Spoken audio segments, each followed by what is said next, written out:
Nagsimula ang lahat sa isang tunog. Ang mahinang kaluskos ng seda sa kanyang balat. Iminulat ni Lyra ang kanyang mga mata. Agad siyang sinalubong ng nakakasilaw na liwanag mula sa siwang ng kortina at ng pamilyar na kirot sa kanyang sentido. Isang klase ng sakit ng ulo na dulot hindi lang ng alak, kundi ng isang desisyong alam niyang pagsisisihan niya habang buhay. Hindi ito ang kanyang kwarto. Ang kisame ay masyadong mataas, puting-puti at walang bahid ng anumang gasgas. Ang hangin ay amoy mamahaling pabango ng lalaki at air conditioner, isang kombinasyong malayo sa amoy ng kape at librong sanay siyang naamoy tuwing umaga. Dahan-dahan siyang bumangon at doon niya naramdaman ang bigat. Hindi sa kanyang ulo, kundi sa kanyang dibdib. Isang malaking bato ng hiya at pagkadismaya sa sarili. Anong ginawa ko?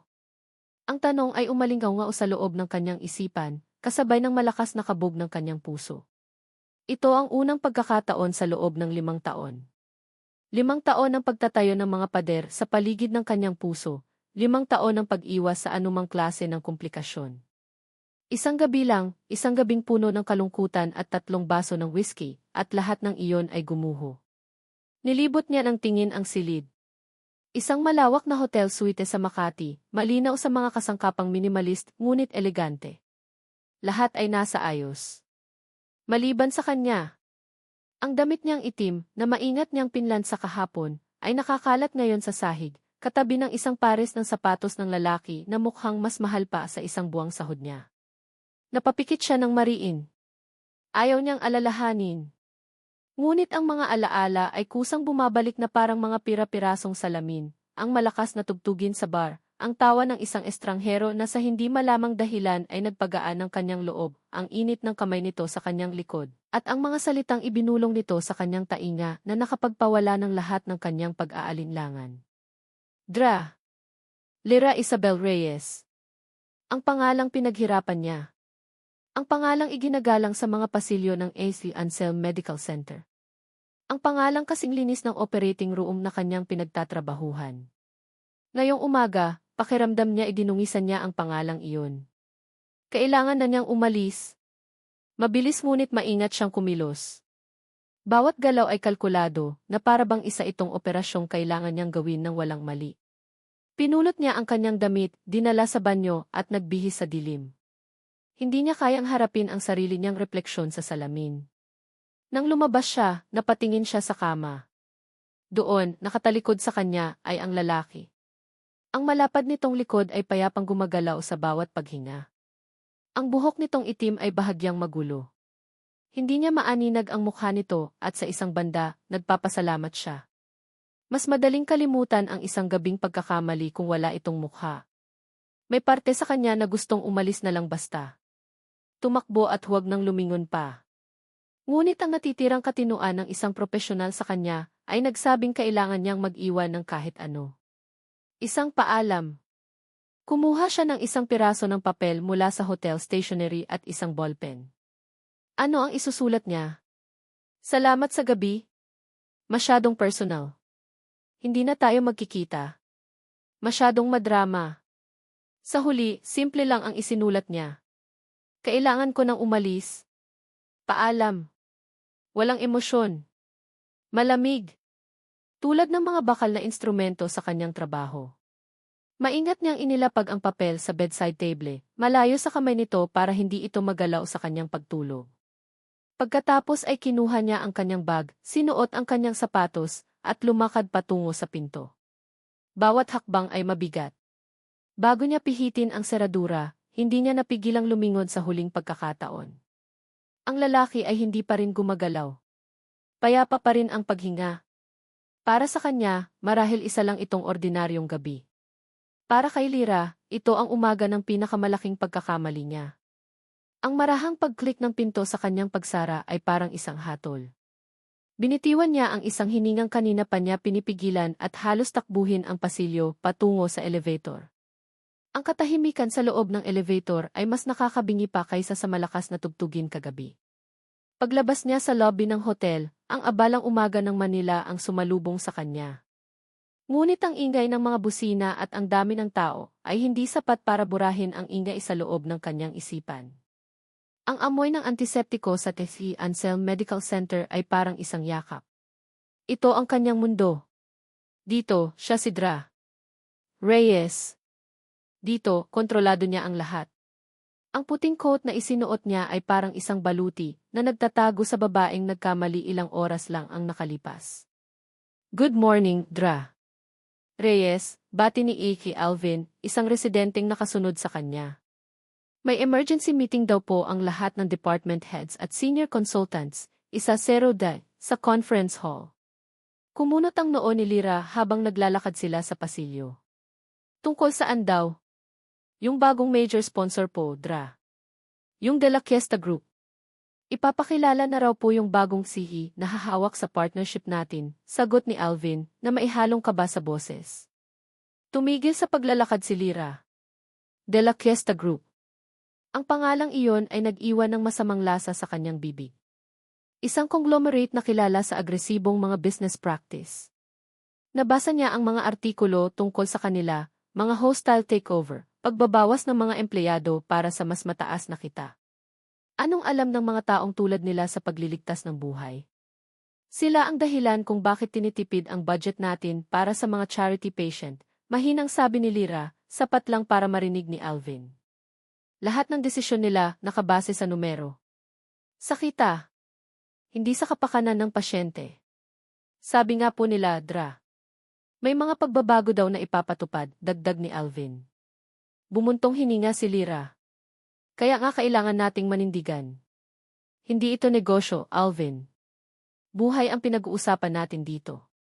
Nagpatuloy sila sa paglalakad. Ang determinasyon sa boses ni Lyra ay bumalik. Ito ang tunay na siya. Ang doktor. Ang mandirigma. Ang babaeng walang inaatrasan pagdating sa prinsipyo. Kalimutan na ang nangyari kagabi. Isa iyong kahinaan. Dito sa ospital, walang puwang ang kahinaan. Pagdating ng 10:00, puno na ang conference hall. Ang hangin ay mabigat sa tensyon at espekulasyon. Nandoon ang hospital director, si E.T. Morales, at ang iba pang mga haligi ng Tefi Anselm. Umupo si Lyra sa kanyang karaniwang pwesto, sa harap kung saan malinaw niyang makikita ang lahat. Inihanda niya ang kanyang sarili.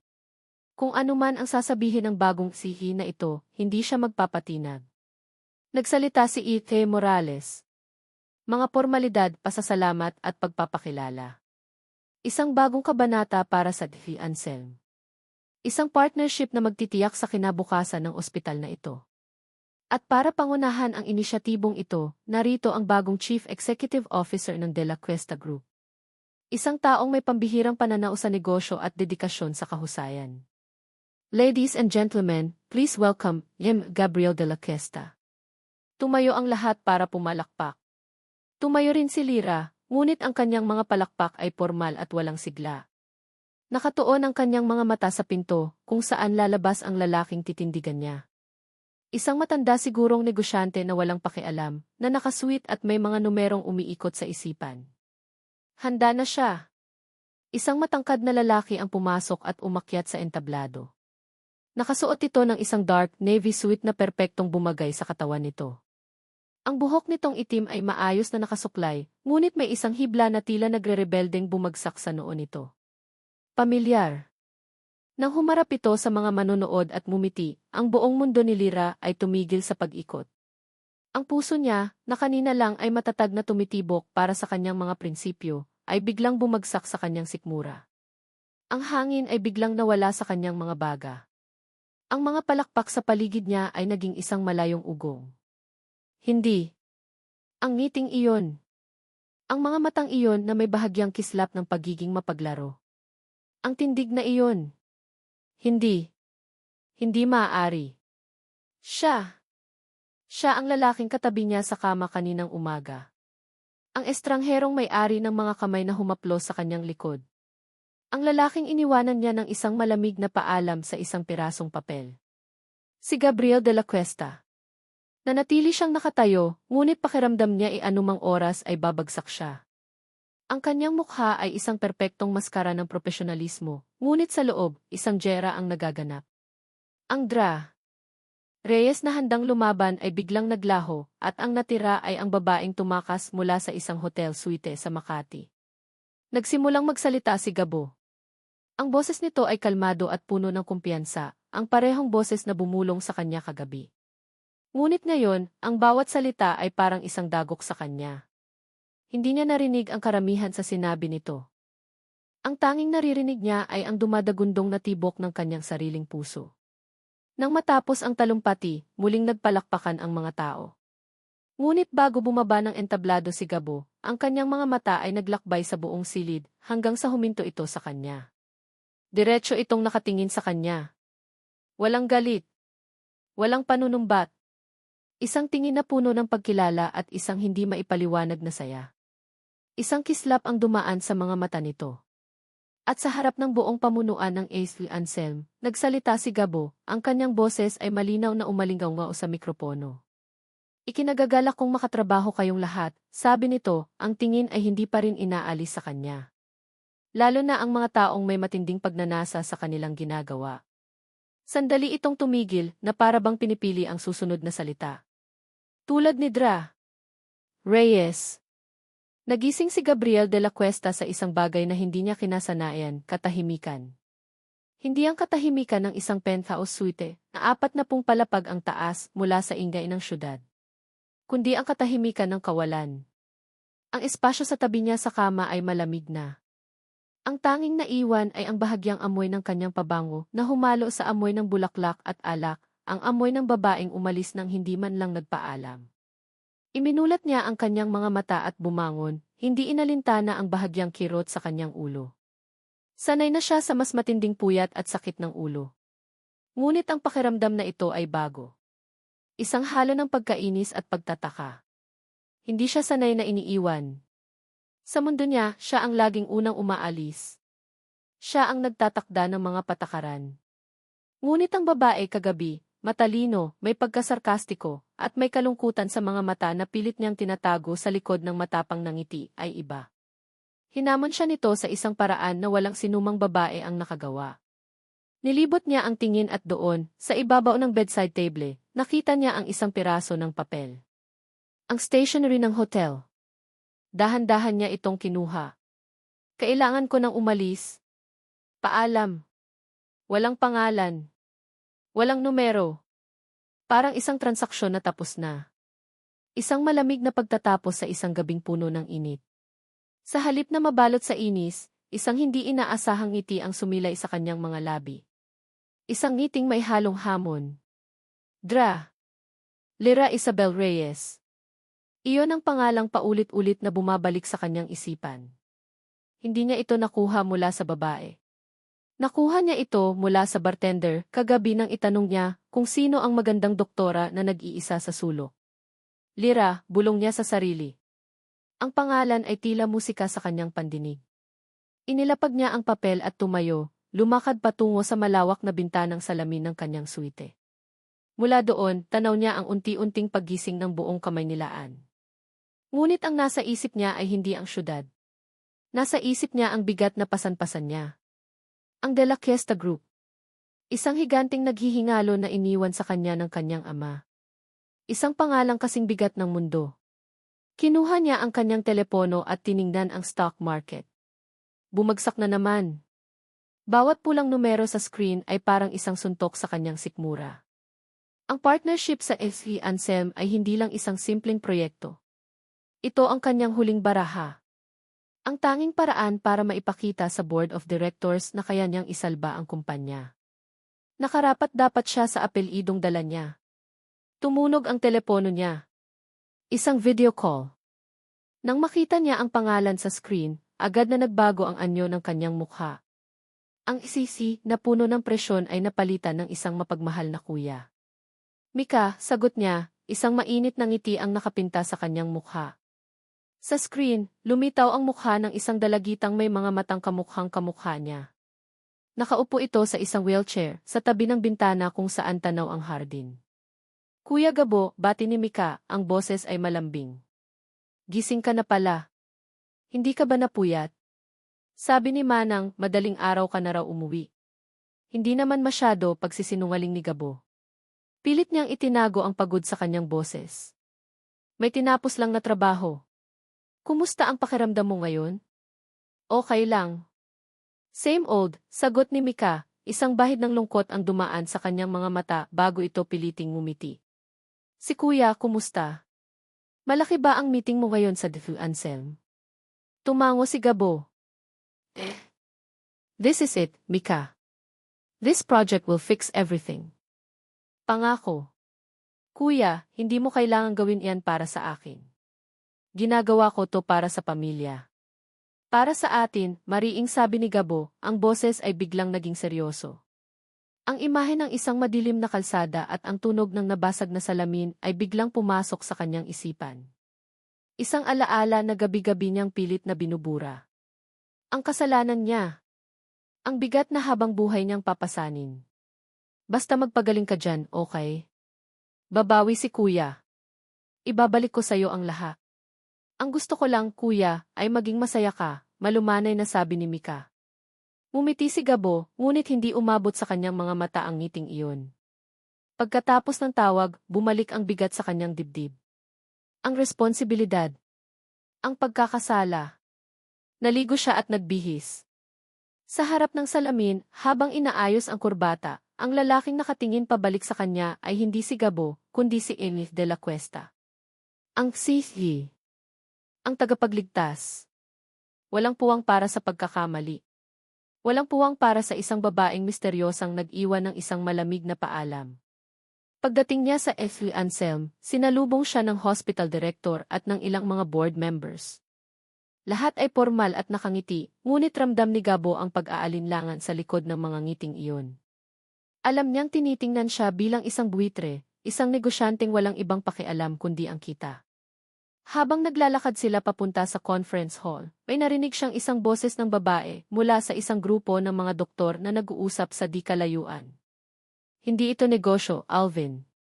Buhay ang pinag-uusapan natin dito. Ang boses na iyon. Matigas. Puno ng prinsipyo. Pamilyar. Napahinto si Gabo at doon niya ito nakita. Nakatalikod, suot ang isang puting coat, kausap ang isang mas batang doktor. Ang tindig nito ay puno ng otoridad. Biglang nag-init ang ulo niya.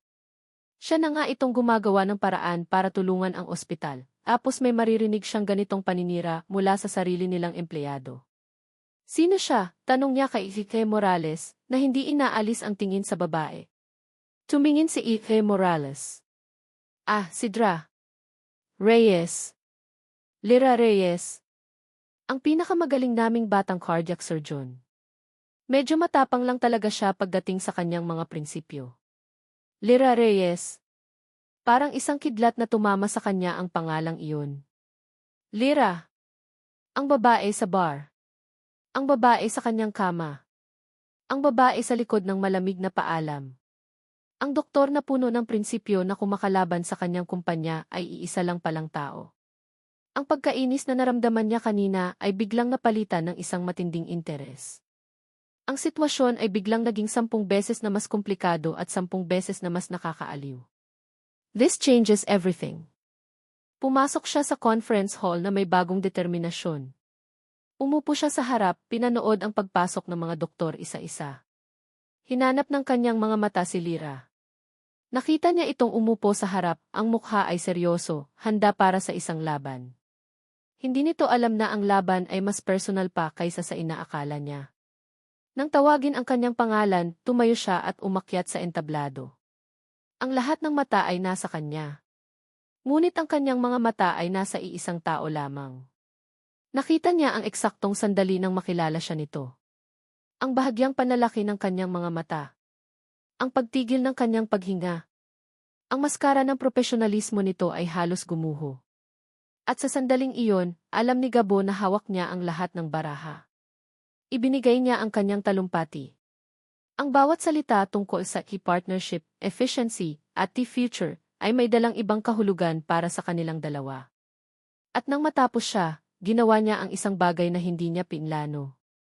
Isang bagay na idinikta ng kanyang biglaang desisyon. Ikinagagalak kong makatrabaho kayong lahat, sabi niya, ang tingin ay nakapako kay Lyra. Lalo na ang mga taong may matinding pagnanasa sa kanilang ginagawa. Tulad ni Dra. Reyes. Nakita niya ang pagkabigla sa mukha nito. Perpekto.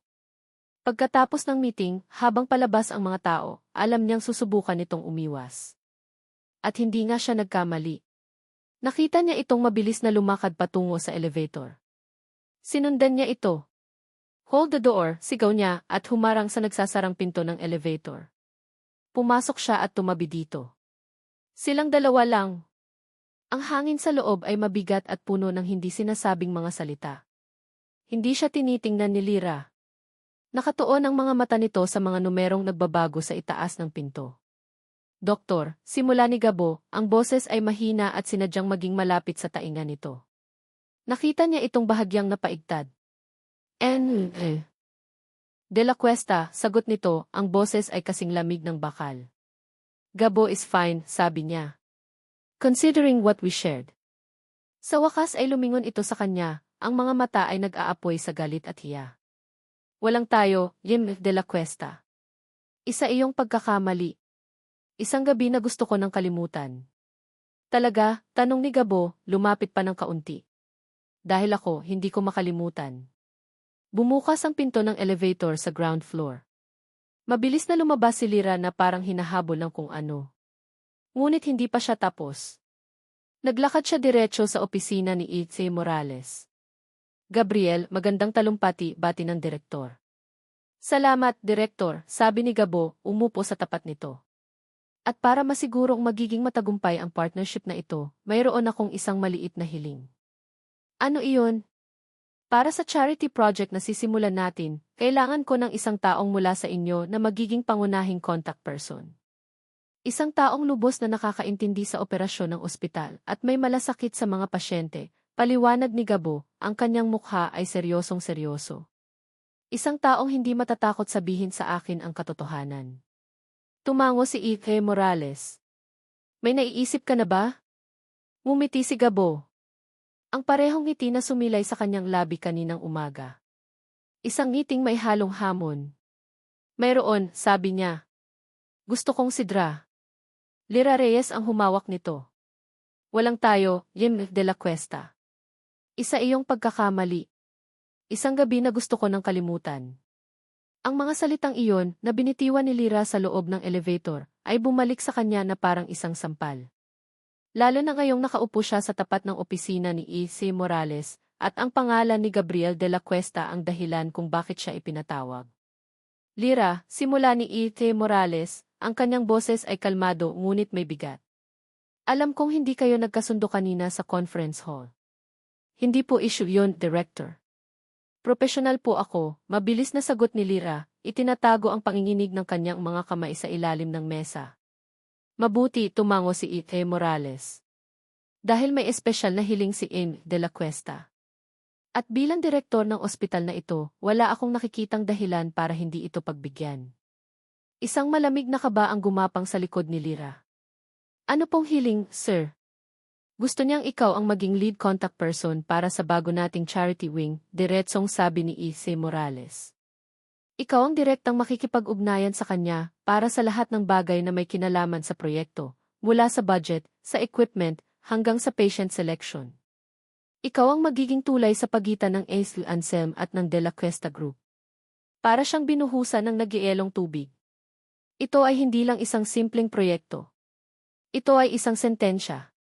Isang sentensya na araw-araw, o baka oras-oras, niyang makikita at makakausap ang lalaking kumakatawan sa kanyang pinakamalaking pagkakamali at sa lahat ng kinaiinisan niya sa mundo. Sir, with all due respect, simula niya, pilit na pinapakalma ang kanyang boses. Ang espesyalidad ko po ay nasa operating room. Mas marami pong mas kwalipikado sa akin para sa gawaing administratibo na tulad nito.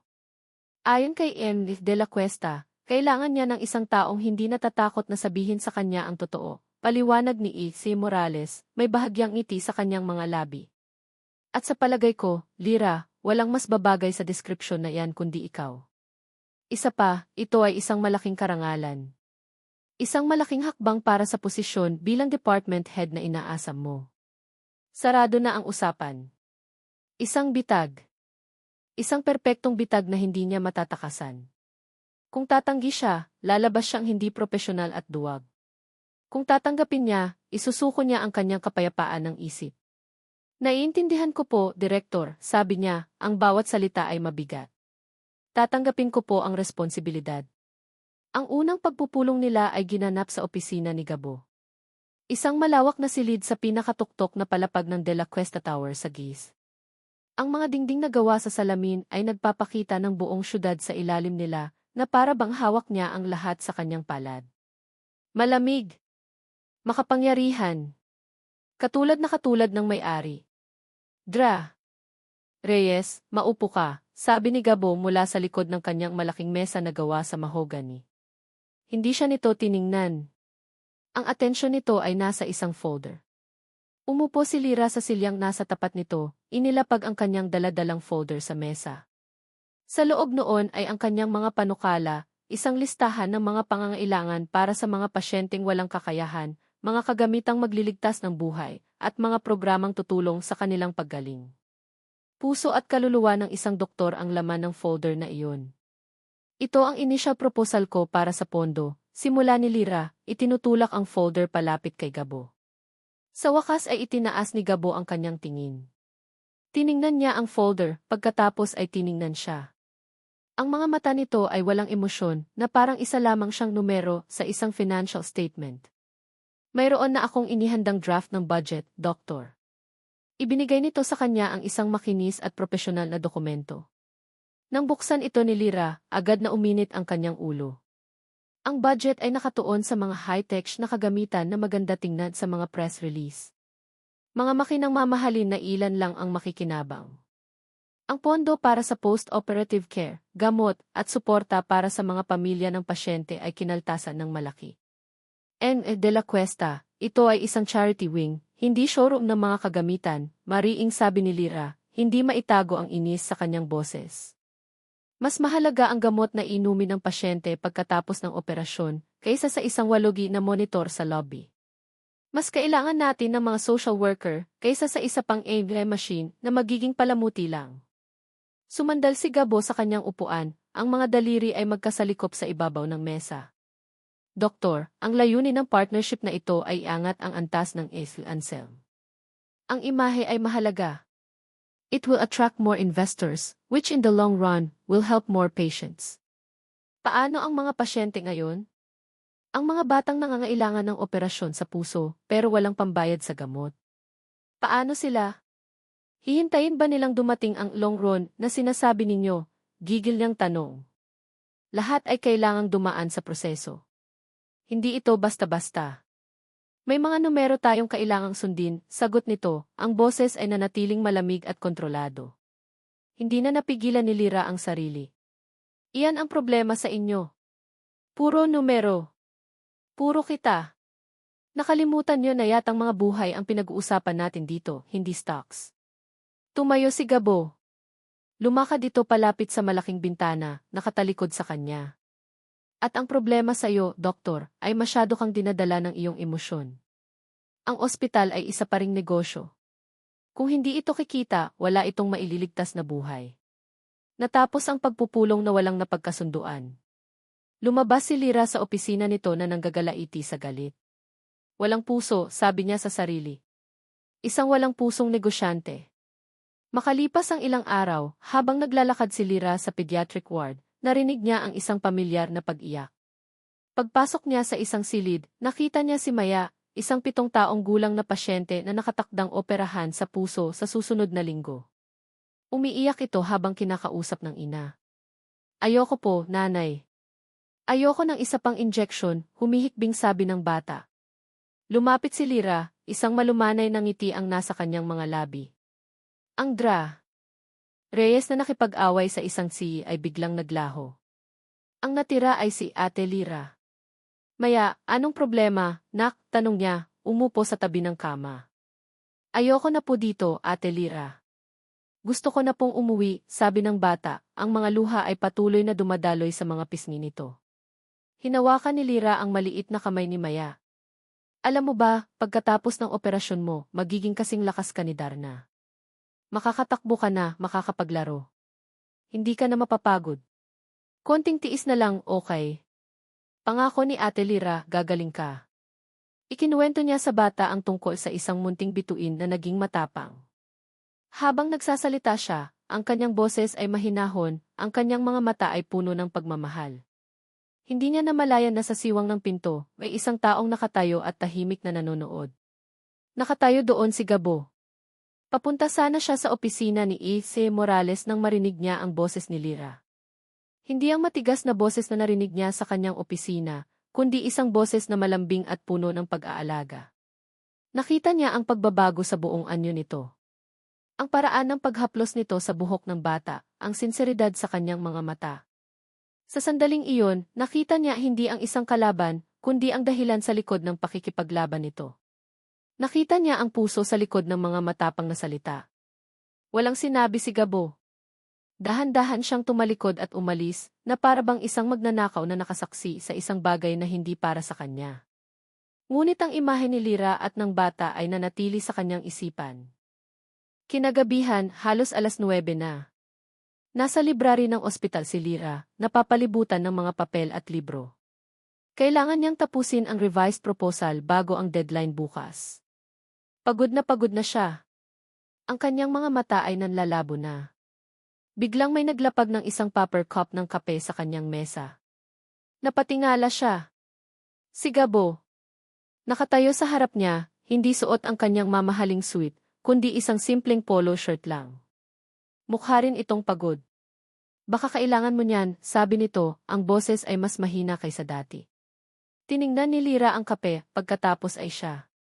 Nag-aalinlangan. Salamat. Wala iyon, sagot ni Gabo, umupo sa silyang nasa tapat niya. Nandito rin ako para tapusin ang ilang mga papeles. Isang hindi pangkaraniwang katahimikan ang namagitan sa kanila. Ang tanging maririnig ay ang ugong ng aircon at ang tunog ng mga pahinang binubuklat. Ang tensyon ay napalitan ng isang pagod na pagkakaintindihan. Bakit ka naging doktor? Biglang tanong ni Gabo na bumasag sa katahimikan. Nagulat si Lira sa tanong. Hindi ko alam. Siguro dahil gusto kong ayusin ang mga sirang bagay. Umiti si Gabo, isang tunay na ngiti sa unang pagkakataon. Pareho pala tayo. Akala ko ba gusto mong magpatakbo ng negosyo? Tanong ni Lira. Negosyo, sirang bagay halos pareho lang iyon, sagot ni Gabo, ang kanyang mga mata ay tila may malalim na iniisip. Minsan, kailangan mo lang malaman kung alin ang dapat ayusin at alin ang dapat nang bitawan. Nagpatuloy sila sa pagtatrabaho, ngunit may nagbago na. Sa loob ng ilang oras na iyon, hindi sila si at doktor. Sila ay dalawang taong pagod na nagsisikap gawin ang kanilang trabaho. Nang malapit na silang matapos, muling bumalik ang usapan sa budget. Hindi ko pa rin kayang pumayag sa gusto mo, Lira, sabi ni Gabo, ang kanyang tono ay bumalik sa pagiging seryoso. Hindi mo naiintindihan ang pressure. Ang daming nakasalalay dito. Uminit na naman ang ulo ni Lira. Pagod na siya sa paulit-ulit na dahilan. Pressure. Ano bang alam mo sa sakripisyo, Gabo? Ang buong buhay ko, isinakripisyo ko para sa trabahong ito. Ang puso ko, ang personal na buhay ko. Kaya huwag mo akong sasabihan na hindi ko naiintindihan. Ang mga salita ay lumabas ng walang preno, dala ng pagod at frustrasyon. Tumayo si Gabo, ang kanyang mukha ay biglang nagdilim. Ang bakas ng pagod ay napalitan ng isang bagay na mas malalim, isang sugat na tila biglang binuksan ni Lira. Sakripisyo, ulit nito, ang boses ay biglang naging mapait at puno ng sakit. Ang kanyang tingin ay matalim na tumusok sa kanya. Sakripisyo. Isang bagay na hindi mo kailanman maiintindihan, sigaw ni Lira. Isang nakakabinging katahimikan. At pagkatapos, binitiwan ni Gabo ang mga salitang babago sa lahat. Talaga, ang halos pabulong ngunit matalas niyang sagot. At least hindi ako tumatakbo sa umaga ng walang paalam. Ang hangin ay tila naubos sa buong silid. Napatitig si Lira sa kanya, ang kanyang bibig ay bahagyang nakabukas sa gulat. Si Gabo naman, nang ma-realize ang kanyang sinabi, ay natigilan din, ang galit sa kanyang mukha ay napalitan ng pagkabigla at pagsisisi. Ang sikreto nila, ang gabing pilit nilang tinatalikuran, ay biglang inilatag sa gitna ng malamig at tahimik na library ng ospital. At ngayon, wala na silang parehong matataguan. Ang katahimikan na naiwan sa library matapos ang kanyang mga salita ay mas mabigat pa kaysa sa lahat ng problemang pasan niya sa kanyang kumpanya. At least hindi ako tumatakbo sa umaga ng walang paalam. Paulit-ulit na umalinggaw sa isipan ni Gabo ang sarili niyang boses habang nagmamaneho siya pauwi. Ang huling nakita niya ay ang mukha ni Lira, isang perpektong halo ng gulat, sakit at pagtataksil. Hindi niya dapat sinabi iyon. Isa iyong mababang uri ng panunumbat, isang sandatang hindi niya dapat ginamit. Ibinaba niya ang kanyang sarili sa lebel ng isang aroganting lalaki na nanunumbat sa isang babae at kinasuklaman niya ang sarili para doon. Ang pagsisisi ay isang laso na dahan-dahang gumapang sa kanyang sistema. Hindi niya alam kung ano ang mas masakit, ang makitang masaktan si Lira, o ang katotohanang siya mismo ang gumawa niyon. Ang maliit na koneksyon na nagsimulang mabuo sa pagitan nila sa ibabaw ng malamig na kape at mga papeles ay bigla niyang winasak sa isang iglap. Kinabukasan, ang unang ginawa niya pagdating sa opisina ay tumawag sa pinakamahal na flower shop sa Maynila. White tulips, sabi niya sa kausap sa telepono. 100 piraso. Ipahatid sa Dr. Ansel Medical Center. Para kay Dra. Lira Reyes. Hindi siya naglagay ng card. Alam niyang malalaman ni Lira kung kanino galing. Ito ay isang bandila ng pagsuko. Isang tahimik na paghingi ng tawad. Sa buong umaga, bawat minuto ay hinihintay niya ang tawag nito. Isang sigaw, isang mura, kahit ano. Ngunit walang dumating. Bandang tanghali, habang nasa kalagitnaan siya ng isang meeting, pumasok ang kanyang sekretarya, si Ana, na may alanganing ekspresyon sa mukha. Sir, bulong nito. May delivery po para sa inyo. Kumunot ang noo ni Gabo. Hindi ako nag-order ng kahit ano. Dahan-dahang itinuro ni Ana ang cart na nasa labas ng conference room. Doon, nakatayo sa isang eleganteng glass vase, ay ang 100 piraso ng puting tulips. Ang mga bulaklak na pinadala niya kanina. Ibinalik. Isang malamig na kirot ang tumama sa dibdib ni Gabo. Mas matindi pa ito kaysa sa direktang pagtanggi. Ito ay isang malinaw na mensahe, hindi ko kailangan ng paumanhin mo. Hindi ko kailangan ng kahit ano mula sa'yo. Ang pagsisisi niya ay unti-unting nahaluan ng pamilyar na damdamin, pagkainis. Bakit ba napakahirap pasukin ang mga pader na itinayo ng babaeng iyon? Itapon mo na lang yan, malamig niyang utos kay Ana, at bumalik sa meeting na para bang walang nangyari. Ngunit sa loob-loob niya, ang sugat ay mas lumalim. Ang masamang araw niya ay lalo pang sumama.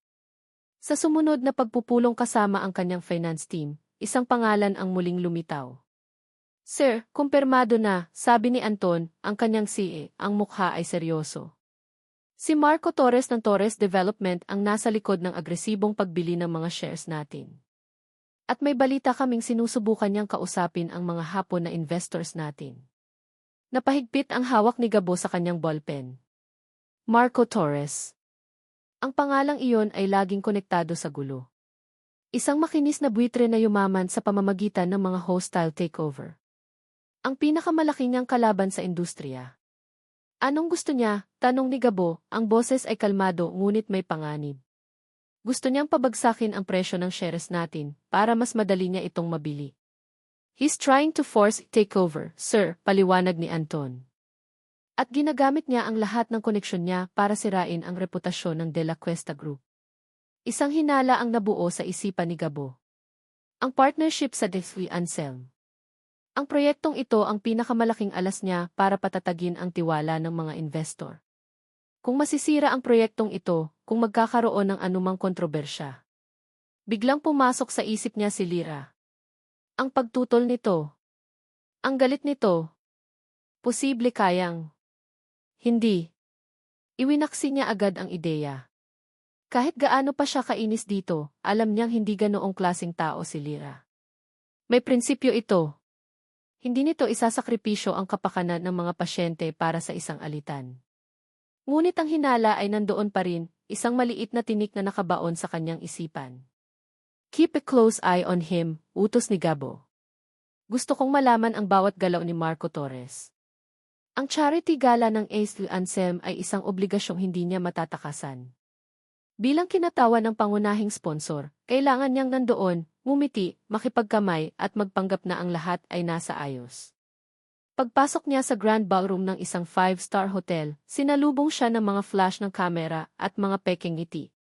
Ang hangin ay amoy pera at ambisyon. Nilibot niya ang kanyang tingin, hindi para hanapin ang mga business contact, kundi para hanapin siya. At nakita niya siya. Nakatayo si Lyra malapit sa isang sulok, suot ang isang simpleng itim na bestida na lalong nagpalitaw sa kanyang ganda. Mukha siyang hindi komportable sa gitna ng karangyaan. Hawak niya ang isang baso ng wine na parabang isa itong kalasag. Gusto siyang lapitan ni Gabo. Gusto niyang subukan ulit. Ngunit bago pa siya makahakbang, isang lalaki ang lumapit dito. Matangkad, makisig, at suot ang isang mamahaling suit na sumisigaw ng kayabangan. Ngumiti ito kay Lyra, isang ngiting kasing kinis ng kanyang gelled na buhok. May sinabi ang lalaki na nagpakunot ng noo ni Lyra. Mula sa kanyang kinatatayuan, hindi marinig ni Gabo ang kanilang pinag-uusapan. Ngunit hindi niya kailangang marinig. Nababasa niya ang lahat sa kilos ni Lyra. Ang bahagyang pag-atras nito. Ang paghigpit ng hawak nito sa baso ng wine hanggang sa mamuti ang mga buko ng kanyang mga daliri. Ang pader na muli niyang itinayo sa kanyang mga mata, ang parehong pader na nakita niya sa conference hall, ngunit ngayon, may kasama itong bakas ng takot. Isang hindi pamilyar na init ang umakyat sa dibdib ni Gabo. Selos. Isang primitibong damdamin na hindi niya inaasahang mararamdaman. Sino ang lalaking ito? At bakit ganito na lang ang epekto niya kay Lyra? Pinanood niya ang lalaki. Ang paraan nito ng pagsasalita ay puno ng kumpiyansa, halos may pagkamapang-ari. Inilahad nito ang kamay na parabang aakbayan si Lyra, ngunit mabilis na umiwas ang doktora. Ang eksenang iyon ay parang isang mabagal na sayaw ng isang maninila at ng kanyang bihag. At doon nakita ni Gabo ang pinakamasakit na detalye sa lahat. Sa ilalim ng tapang at pagtanggi, nakita niya ang sakit sa mga mata ni Lyra. Isang luma at malalim na sakit na muling binuksan. Ang babaeng walang takot na humarap sa kanya sa isang boardroom ay nagmumukha ngayong isang sugatang ibon sa harap ng lalaking ito. Biglang nag-ugnay ang lahat sa kanyang isipan. Ang lalaking ito na mayabang at makinis kumilos. Ang pangalang bumabagabag sa kanya nitong mga nakaraang araw. Marco Torres. Posible kaya? Ang kalaban niya sa negosyo at ang lalaking nananakit sa damdamin ni Lyra ay iisa. Ang hinala ay naging isang nagbabagang galit. Hindi na niya kayang manood lang mula sa malayo. Sa isang iglap, nagbago ang kanyang postura. Ang sisi na puno ng problema ay napalitan ng isang lalaking may misyon. Nagsimula siyang maglakad patungo sa kanila. Bawat hakbang niya ay may bigat at layunin. Hindi niya inalintana ang mga taong bumabati sa kanya. Ang kanyang mga mata ay nakapako lamang sa 2 taong nasa sulok. Naramdaman ni Lyra ang kanyang pagdating. Nakita niya ang bahagyang pagbabago sa ekspresyon nito, isang kislap ng gulat at marahil kaginhawaan. Natigil sa pagsasalita ang lalaki at lumingon para tingnan kung sino ang tinitingnan ni Lyra. Pagdating ni Gabo sa tabi nila, ang tensyon ay halos nahihipo. Dra. Reyes, bati ni Gabo, ang kanyang boses ay kalmado, ngunit ang tingin niya ay nasa lalaki. Inaabala ka ba niya? Ang tanong ay direkta at walang paligoy. Isang hamon. Ngumiti ang lalaki, isang ngiting hindi umabot sa kanyang mga mata. Sinuri siya nito mula ulo hanggang paa, kinikilala ang isang kapwa manlalaro sa parehong larangan. Hindi naman.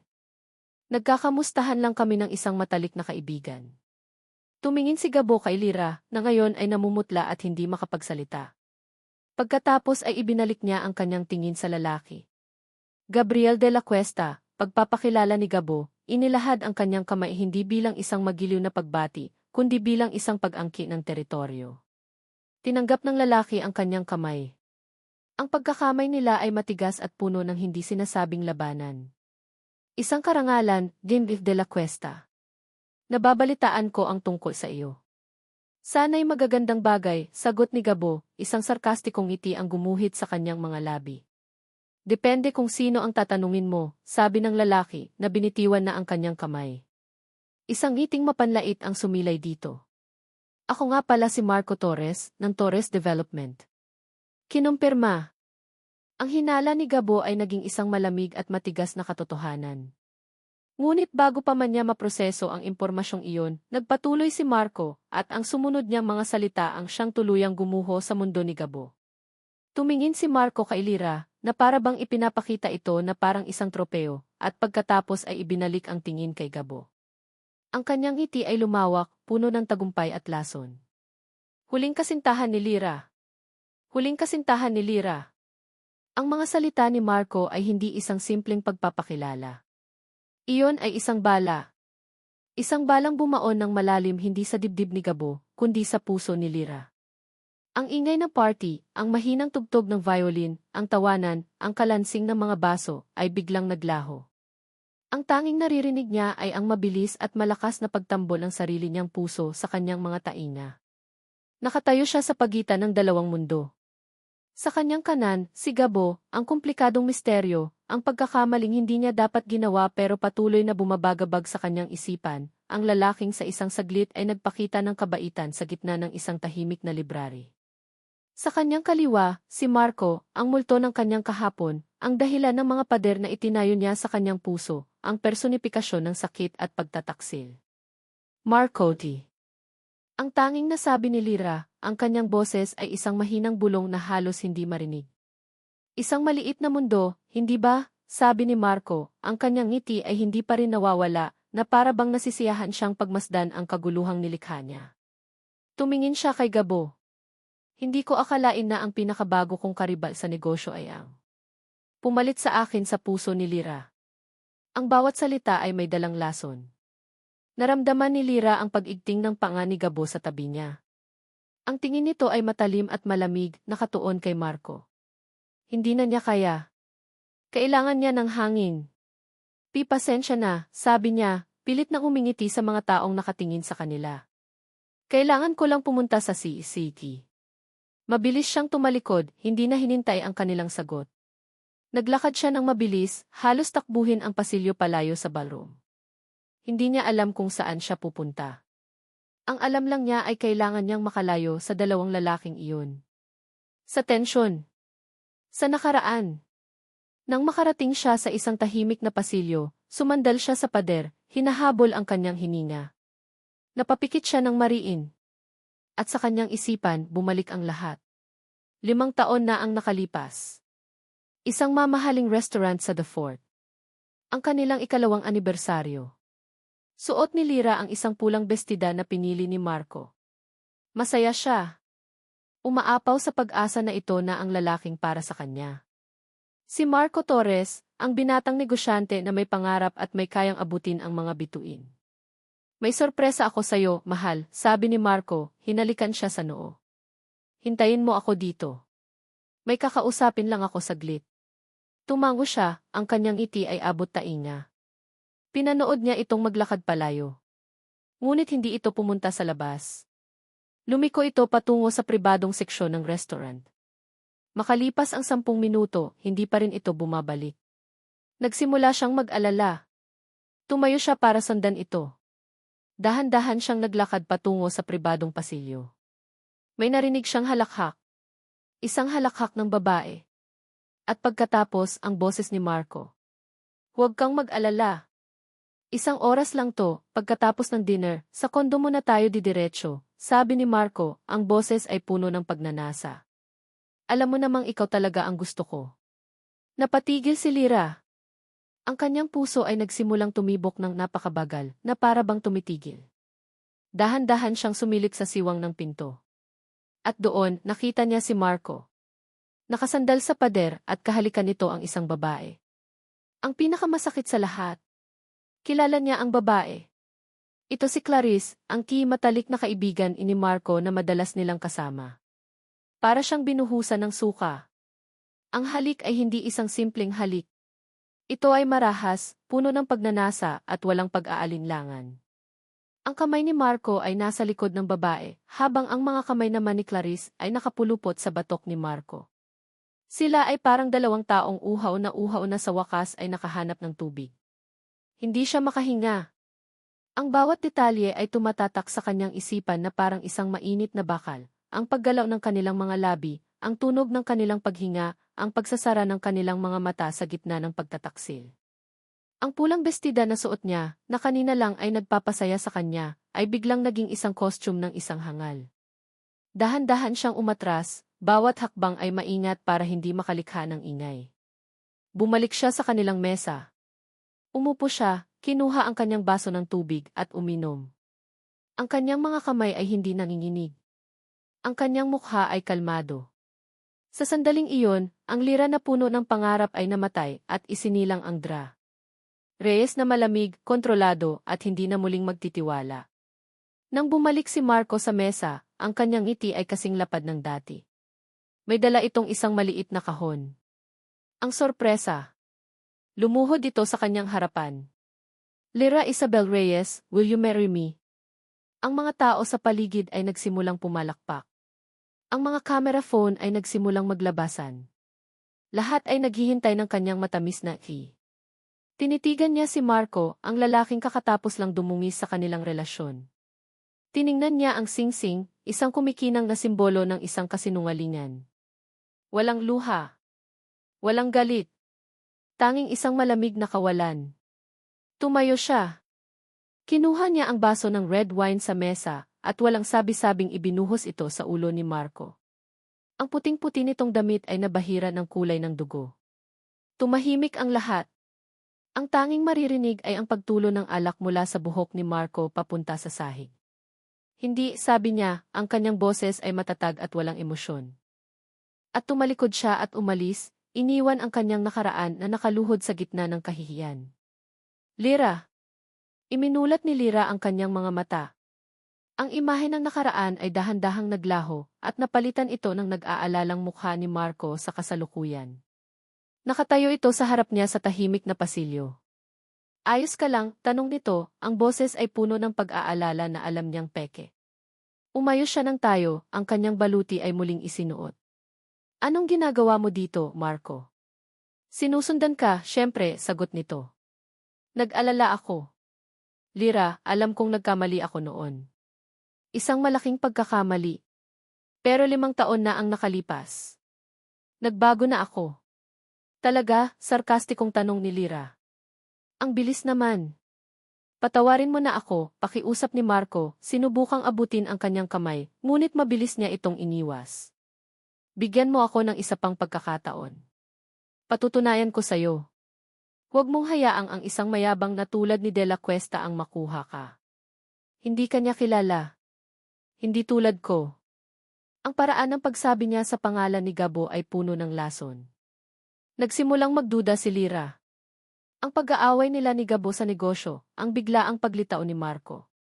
Ito ba ay nagkataon lang? Hindi tungkol kay Gabo to, Marco. Tungkol ito sa'yo. Sa ginawa mo, mariing sabi ni Lira. Isang malungkot na ngiti ang gumuhit sa mukha ni Marco. Ganyan ba talaga kababa ang tingin mo sa akin? At ganyan kataas ang tingin mo sa kanya? May kinuha ito mula sa bulsa ng kanyang suit. Isang puting sobre. Hindi ko gustong gawin to, Lira. Pero kailangan mong malaman ang katotohanan. Para sa proteksyon mo. Nag-aalangan si Lira na kunin ito. Ano yan? Ang katotohanan tungkol sa lalaking pinagtatanggol mo, sabi ni Marco, ang kanyang boses ay puno ng awa. Buksan mo kapag handa ka na. Ngunit mag-ingat ka, Lira. Hindi lahat ng kumikinang ay ginto. Iniabot nito ang sobre sa kanya. Ang kanyang mga daliri ay nanginginig habang dahan-dahan niya itong tinatanggap. Ito ay parang isang ahas na ibinibigay sa kanya. Alam niyang may kamandag, ngunit ang kuryosidad ay mas malakas. Tumalikod si Marco at nagsimulang maglakad palayo. Bago ito tuluyang mawala sa kanto, lumingon ito. Mahal pa rin kita, Lira. At gagawin ko ang lahat para maprotektahan ka, kahit pa sa sarili mo. Naiwan si Lira sa pasilyo, hawak-hawak ang sobre na parang isang bomba. Ang bigat nito ay hindi tugma sa bigat ng mga posibleng kasinungalingan sa loob. Pinaglaban niya ang pagnanasang punitin ito at itapon. Ngunit ang mga salita ni Marco, kahit alam niyang galing sa isang manloloko, ay nagtanim ng isang maliit na binhi ng duda sa kanyang isipan. Sino nga ba talaga si Gabriel de la Cuesta? Isang lalaking nakasama niya sa isang gabing puno ng kahinaan. Isang zihi na walang puso. Isang lalaking nagpakita ng kabaitan sa library. Isang lalaking may galit sa kanyang mga mata nang makita si Marco. Hindi na niya natiis. Pumasok siya sa kanyang sasakyan sa parking lot. Sa ilalim ng malamlam na ilaw, pinunit niya ang sobre. Ang kanyang puso ay kumakabog ng malakas habang binubuklat ang mga papel sa loob. Ang kanyang mga mata ay nanlaki sa kanyang nakita. Isang lumang police report. Ang mga salita ay malabo, ngunit ang mga pangalan ay malinaw. Vehicular accident report. At ang pangalan ng driver na nakabilog sa pulang tinta, Gabriel de la Cuesta. Sa ilalim ng report, may ilang mga litrato. Isang wasak na mamahaling kotse. At ang pinakahuli, isang litratong malabo, ngunit malinaw na nagpapakita ng isang batang babae nakaupo sa isang wheelchair. Ang kanyang mga mata ay blanko at puno ng kalungkutan. Isang malamig na takot ang gumapang sa kanyang buong katawan. Hindi ito isang simpleng paninira. Ito ay isang katotohanang may ebidensya. At ang katotohanang ito ay mas madilim at mas komplikado kaysa sa inaakala niya. Ang pag-uwi mula sa gala ay parang isang mahabang paglalakbay sa impyerno. Bawat ilaw ng poste na nadadaanan ni Gabo ay nagbabalik sa alaala ng ngiti ni Marco Torres, isang ngiting puno ng tagumpay at kasinungalingan. Huling kasintahan ni Lira. Ang mga salitang iyon ay parang laso na kumalat sa buo niyang sistema, pinapatay ang anumang namumuong tiwala at pag-asa. Kinabukasan, sa kanyang opisina, ang toring dati ay simbolo ng kanyang kapangyarihan ay tila naging isang kulungan. Ang bawat tawag sa telepono, bawat email na dumarating ay tila isang banta. Ang hinala ay isang halimaw na lumalaki sa kanyang isipan. Si Lira. Si Marco. Ang pagtutol niya sa proyekto. Ang biglaang paglitaw ni Marco. Nagkataon lang ba ang lahat?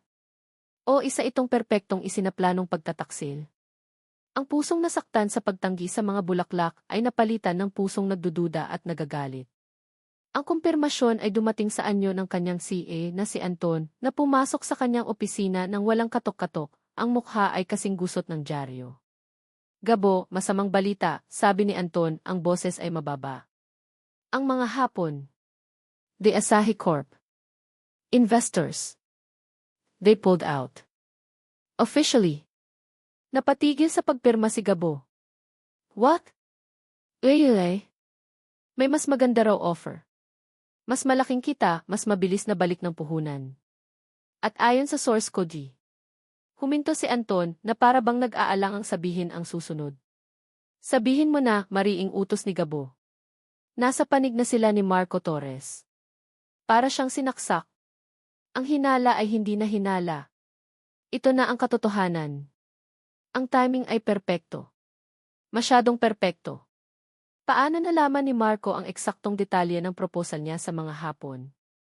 Isang linggo pa lang ang nakalipas mula nang ipresenta niya iyon sa isang closed-door meeting.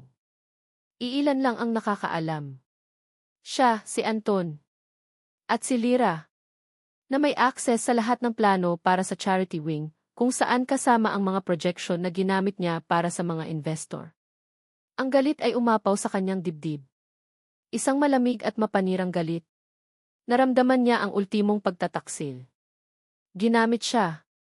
Ginamit ng babaeng nagsimula niyang pagkatiwalaan. Ginamit ng babaeng nagpakita sa kanya ng isang panig nitong mahina at totoo, para lang pala siya ay lokohin. Sir, anong gagawin natin? Tanong ni Anton. Hindi sumagot si Gabo. Tumayo siya, kinuha ang susi ng kanyang kotse, at naglakad palabas ng opisina. Gabo, saan ka pupunta? Habol ni Anton. Kakausapin ko ang traidor, sabi niya, ang bawat salita ay may bigat ng bakal. Ang biyahe papuntang Aisley Anselm ay malabo sa kanyang isipan. Ang tanging malinaw ay ang galit na nag-aalab sa loob niya. Hindi siya nag-isip. Ang kanyang mga kilos ay dala ng isang nasaktang ego at isang pusong pinagtaksilan. Dire-diretso siyang pumasok sa ospital, hindi pinansin ang mga bumabating staff. Ang kanyang mga mata ay naghahanap ng isang tao lamang.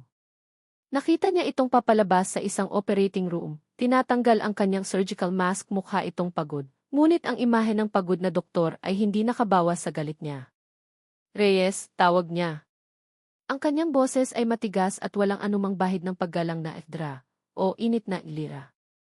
Napalingon si Lira, nagulat sa kanyang biglaang pagdating.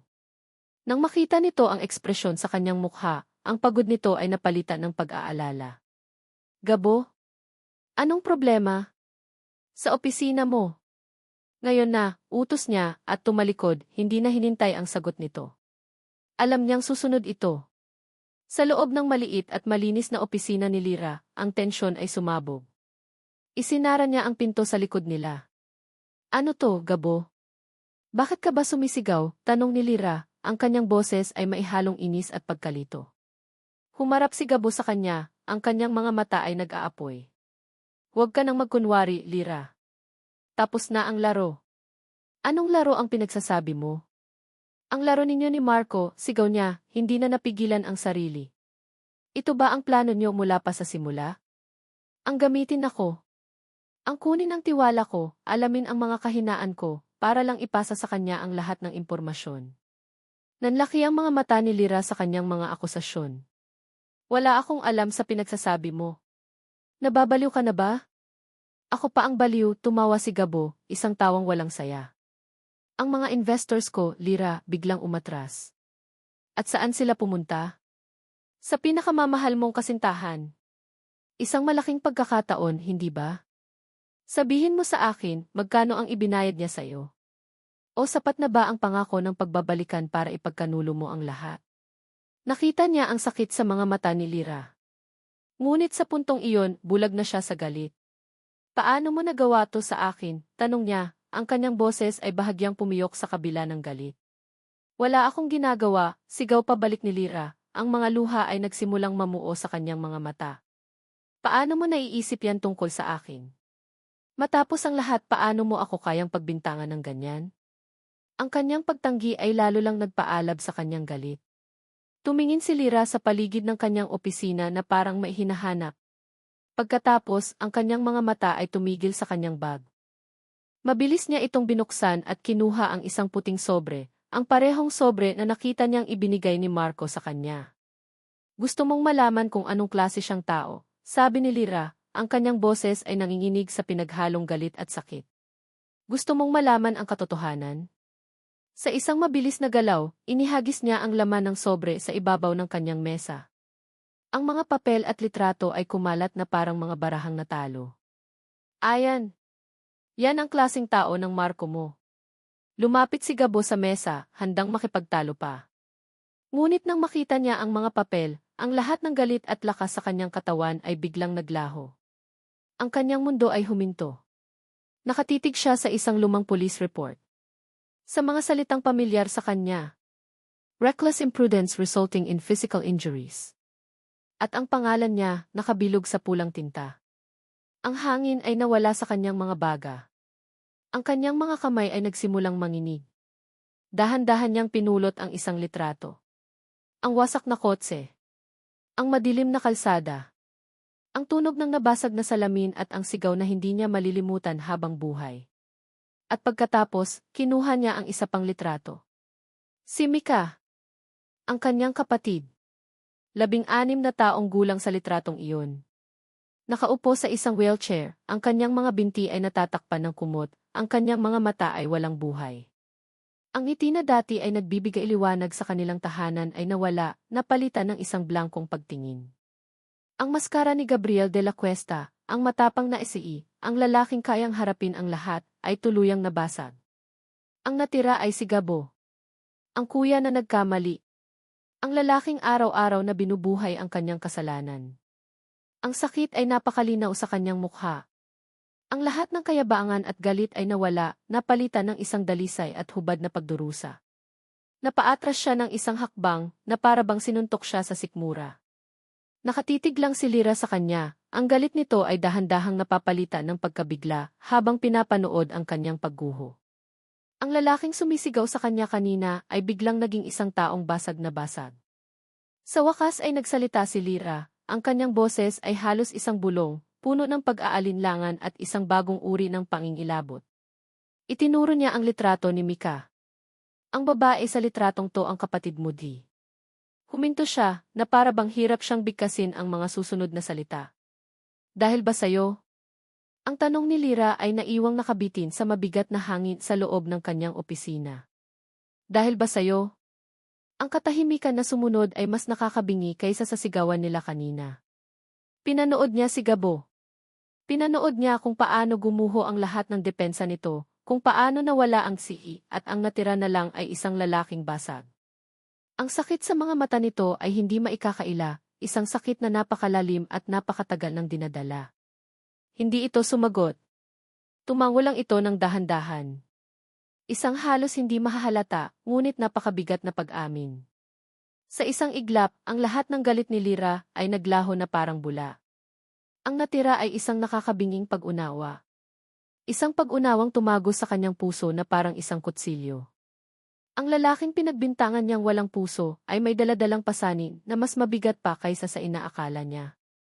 At siya, sa kanyang galit, ay ginamit ang pasaning iyon laban sa kanya. Gabodi. Bulong niya, ang kanyang boses ay puno ng pagsisisi. Ngunit hindi na siya nito tiningnan. Dahan-dahan nitong inayos ang mga papel at litrato sa mesa, ibinalik sa sobre na parabang nagliligpit ng mga pira-piraso ng kanyang basag na pagkatao. Walang salita. Walang paliwanag. Tumalikod lang ito at naglakad palabas ng kanyang opisina, isinara ang pinto ng marahan. Ang marahang pag-click ng seradura ay parang isang tuldok sa isang masakit na pangungusap. Naiwan si Lira na nakatayo, nanginginig. Ang konsensya ay isang malamig na kamay na humigpit sa kanyang puso. Siya ang nagbunyag ng sikreto. Kahit hindi niya sinasadya, siya ang naging instrumento ng sakit nito. Ang imahe ng pagdurusa sa mukha ni Gabo ay nakatatak na sa kanyang isipan. Ang balita ay kumalat sa ospital na parang apoy. Hindi niya alam kung paano, ngunit kinabukasan, ang sikreto ni Gabriel de la Cuesta ay naging usap-usapan na sa mga pasilyo. Ang mga bulungan ay sumusunod sa kanya saan man siya magpunta. Narinig mo ba? Yung isisi ng de la Cuesta, siya raw ang dahilan kung bakit nalumpo ang kapatid niya. Kaya pala ganoon na lang siya kadesperado sa partnership na to, pambayad konsensya. Kawawa naman. Pero nakakatakot din paano kung ganoon siya ka-reckless sa pagpapatakbo ng ospital. Bawat bulong ay isang karayom na tumutusok sa konsensya ni Lira. Alam niyang may kinalaman si Marco dito. Si Marco ang nagkalat nito. Ginamit siya ni Marco para simulan ang apoy, at ngayon ay binubuhusan niya ito ng gasolina para lalong lumaki. Sa cafeteria, habang kumakain siya ng tanghalian na hindi naman niya malasahan, isang anino ang tumabon sa kanyang mesa. Mukhang malalim ang iniisip mo. Napatingala siya. Si Marco. Nakangiti ito na parabang isa siyang bayani. Umupo ito sa tapat niya nang walang paanyaya. Anong kailangan mo, Marco? Malamig niyang tanong. Kinakamusta ka lang, sabi nito. Narinig ko ang mga balita. Nakakalungkot ang nangyari sa pamilya de la Cuesta. Pero at least, ngayon alam mo na ang totoo. Ipinakita niya sa iyo ang tunay niyang kulay, hindi ba? Isang bayolenteng tao na handang isakripisyo, kahit ang sarili niyang pamilya. Hindi mo siya kilala, mahinang sagot ni Lira, ipinagtatanggol si Gabo nang hindi niya namamalayan. Tumawa si Marco. Lira. Gising. Ginagamit ka lang niya. At ngayong lumabas na ang baho niya, sino sa tingin mo ang sisisihin? Ang ospital. Tayo. Ang reputasyon natin ang masisira dahil sa kanya. Mabuti nang malaman ito ng lahat bago pa mahuli ang lahat. Ang mga salita ni Marco ay makatwiran sa isang baluktot na paraan, ngunit ang kasiyahan sa kanyang mga mata ay nagsasabi ng ibang kwento. Nasisiyahan siyang makita ang pagbagsak ni Gabo. At nasisiyahan siyang makita si Lira na nalilito at nasasaktan. Umalis ka na, Marco, sabi ni Lira, hindi na makatingin sa kanya. Sinasabi ko lang to dahil nag-aalala ako sa'yo, sabi ni Marco na inabot ang kanyang kamay. Nandito lang ako para sa'yo. Noon at ngayon. Hindi niya pinansin ang kamay nito. Tumayo siya at umalis, iniwan ang kanyang halos hindi nagalaw na pagkain. Bawat hakbang palayo kay Marco ay parang isang hakbang palapit sa isang mas malaking kaguluhan sa kanyang isipan. Pinatawag siya ni E.C. Morales sa opisina nito. Ang mukha ng direktor ay seryoso at puno ng pag-aalala. Dra. Reyes, simula nito. Alam kong mahirap ang sitwasyon. Ang board ay nag-aalala. Ang iskandalong ito ay nakakaapekto sa imahe ng Isla Ansel. Sir, hindi po natin dapat husgahan si A. de la Cuesta batay sa isang personal na trahedya, sabi ni Lira, ang boses ay matatag. Hindi ito tungkol sa paghusga, Lira. Tungkol ito sa tiwala, paliwanag ni E.T. Morales. Paano tayo magtitiwala sa isang taong may ganitong klaseng nakaraan? Ang partnership na ito ay nasa alanganin. Pinag-iisipan na ng board na bawiin ang ating suporta. Ang mga salitang iyon ay parang isang suntok sa sikmura ni Lira. Ang proyektong pinag-awayan nila ni Gabo, ang charity wing na magliligtas sa buhay ng mga bata tulad ni Maya, ay nanganganib na mawala. Dahil sa isang sikretong hindi dapat nabunyag. Dahil sa kanya. Sir, hayaan niyo po akong kausapin siya, pakiusap ni Lira. Aayusin ko po to. Pinagbigyan siya ni E.C. Morales, ngunit may babala sa mga mata nito. Hinanap niya si Gabo. Wala ito sa opisina nito sa De La Cuesta Tower. Wala ito sa bahay nito. Isang lugar na lang ang naiisip niya. Ang bar kung saan sila unang nagkita. Ang lugar kung saan nagsimula ang lahat ng gulo. At nandoon nga siya. Nakaupo sa parehong sulok kung saan siya nakaupo noon. Mag-isa. Napapalibutan ng mga tao, ngunit halatang nag-iisa. Ang lalaking nakita niya sa boardroom na puno ng kapangyarihan ay mukha na ngayong anino ng kanyang sarili. Dahan-dahan siyang lumapit. Nang makita siya nito, walang gulat sa mga mata nito. Tanging isang pagod at walang katapusang kalungkutan. Lira, sabi nito, ang boses ay paos. Anong ginagawa mo dito? Gabo, umupo siya sa tabi nito. Mag-usap tayo. Wala na tayong dapat pag-usapan, sabi nito, umiinom mula sa kanyang baso ng whiskey. Narinig mo na ang mga bulungan. Alam mo na ang lahat. Hindi ko alam ang lahat, giit ni Lira. Ang alam ko lang ay nasaktan kita. At hindi ko iyon sinasadya. Tumingin ito sa kanya, at sa unang pagkakataon, nakita niya ang lumbay na hindi na nito tinatago. Hindi mo kasalanan. Matagal lang sira to, Lira. Bago ka pa man dumating. Kaya kong tulungan ka, sabi niya.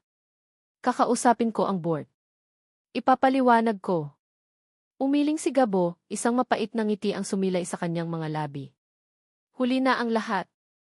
Paano ka tutulong, Lira? Paano mo paniniwalain ang mga taong hindi na nagtitiwala? Katulad mo. Ang mga salitang katulad mo ay tumusok ng malalim. Dahil totoo. Nagduda siya. Hinusgahan niya ito.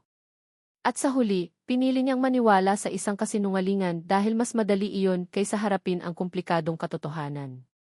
Ang takot na masaktan muli ay naging mas malakas kaysa sa anumang namumuong pagtingin niya para dito. Kailangan niyang pumili. Ang career niya, ang reputasyon niya, ang mga pader na matagal niyang itinayo para protektahan ang kanyang sarili o ang lalaking ito na basag at sugatan sa harap niya. At sa takot, pinili niya ang sarili niya. Tumayo siya, ang kanyang puso ay kasing bigat ng semento. Tinitigan niya si Gabo, sinisikap na kabisaduhin ang mukha nito sa huling pagkakataon. Gabo, pakiusap, umalis ka na, sabi niya, ang kanyang boses ay nanginginig ngunit pilit niyang pinatatag. Hindi niya kayang tingnan ito sa mata. Sa pagitan natin hindi pwedeng magkaroon ng kahit ano. Mula noon hanggang ngayon wala. Ang bawat salita ay isang pagsisinungaling na sumusugat din sa sarili niyang puso. Nakita niya ang huling kislap ng pag-asa sa mga mata ni Gabo na dahan-dahang namatay. Napalitan ito ng isang blangkong pagtanggap. Tumango ito, inubos ang huling lagok ng kanyang inumin at tumayo. Naglakad ito palayo, hindi na lumingon pa. At pinanood siya ni Lira na maglaho sa gitna ng maraming tao, dala-dala ang bigat ng isang desisyong alam niyang pagsisisihan niya habang buhay. Ang mga salita ni Lira ay isang hatol. Sa pagitan natin hindi pwedeng magkaroon ng kahit ano. Mula noon hanggang ngayon wala. Naglakad si Gabo palayo sa bar, ngunit hindi niya alam kung saan siya pupunta. Ang bawat hakbang ay mabigat. Ang makulay na ilaw ng bihisi, na dati isimbolo ng kanyang mga ambisyon, ay tila mga nangungutyang mata na nakatingin sa kanyang kabiguan. Sumakay siya sa kanyang kotse, isang mamahaling sasakyan na ngayon ay parang isang kabaong na bakal. Ang pag-uwi ay hindi sa kanyang penthouse. Nagmaneho siya patungo sa isang lugar na matagal na niyang iniiwasan.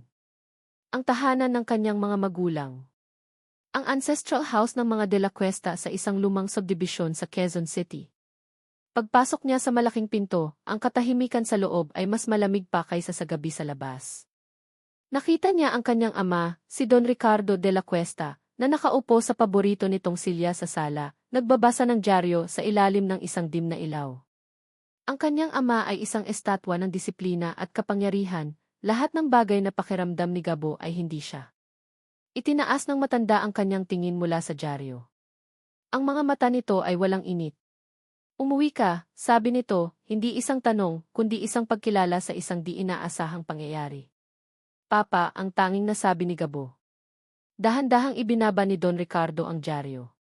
Sa front page, isang maliit na artikulo sa business section ang nakasulat, De La Cuesta here embroiled in past scandal, company stocks plummet. Dinungisan mo ang pangalan natin, sabi ng kanyang ama, ang bawat salita ay kasing talim ng isang patalim. Hindi sapat na palubog na ang kumpanyang ipinamana ko sa'yo, kinalagad mo pa ang buong pamilya sa putik. Hindi ko to ginusto pa, mahinang sagot ni Gabo. Walang may gusto sa kabiguan, Gabriel, tumaas ang boses ng matanda. Ngunit ang kabiguan ay resulta ng mga maling desisyon. Mga desisyong ginawa mo. Ang partnership sa ospital na iyan, ang pagtitiwala mo sa mga taong hindi mo kilala at ang pagpapabaya mo noon na hanggang ngayon ay sinisingil tayo. Walang naisagot si Gabo. Ang bawat salita ng kanyang ama ay isang kumpirmasyon ng lahat ng kinatatakutan niya tungkol sa kanyang sarili. Isa siyang kabiguan. Isang mansa sa malinis na pangalan ng mga De La Cuesta. Ang board ay magpupulong bukas, pagpapatuloy ni Don Ricardo. Ang kanyang boses ay bumalik sa pagiging malamig at walang emosyon. At sa pagkakataong ito, hindi na kita kayang protektahan.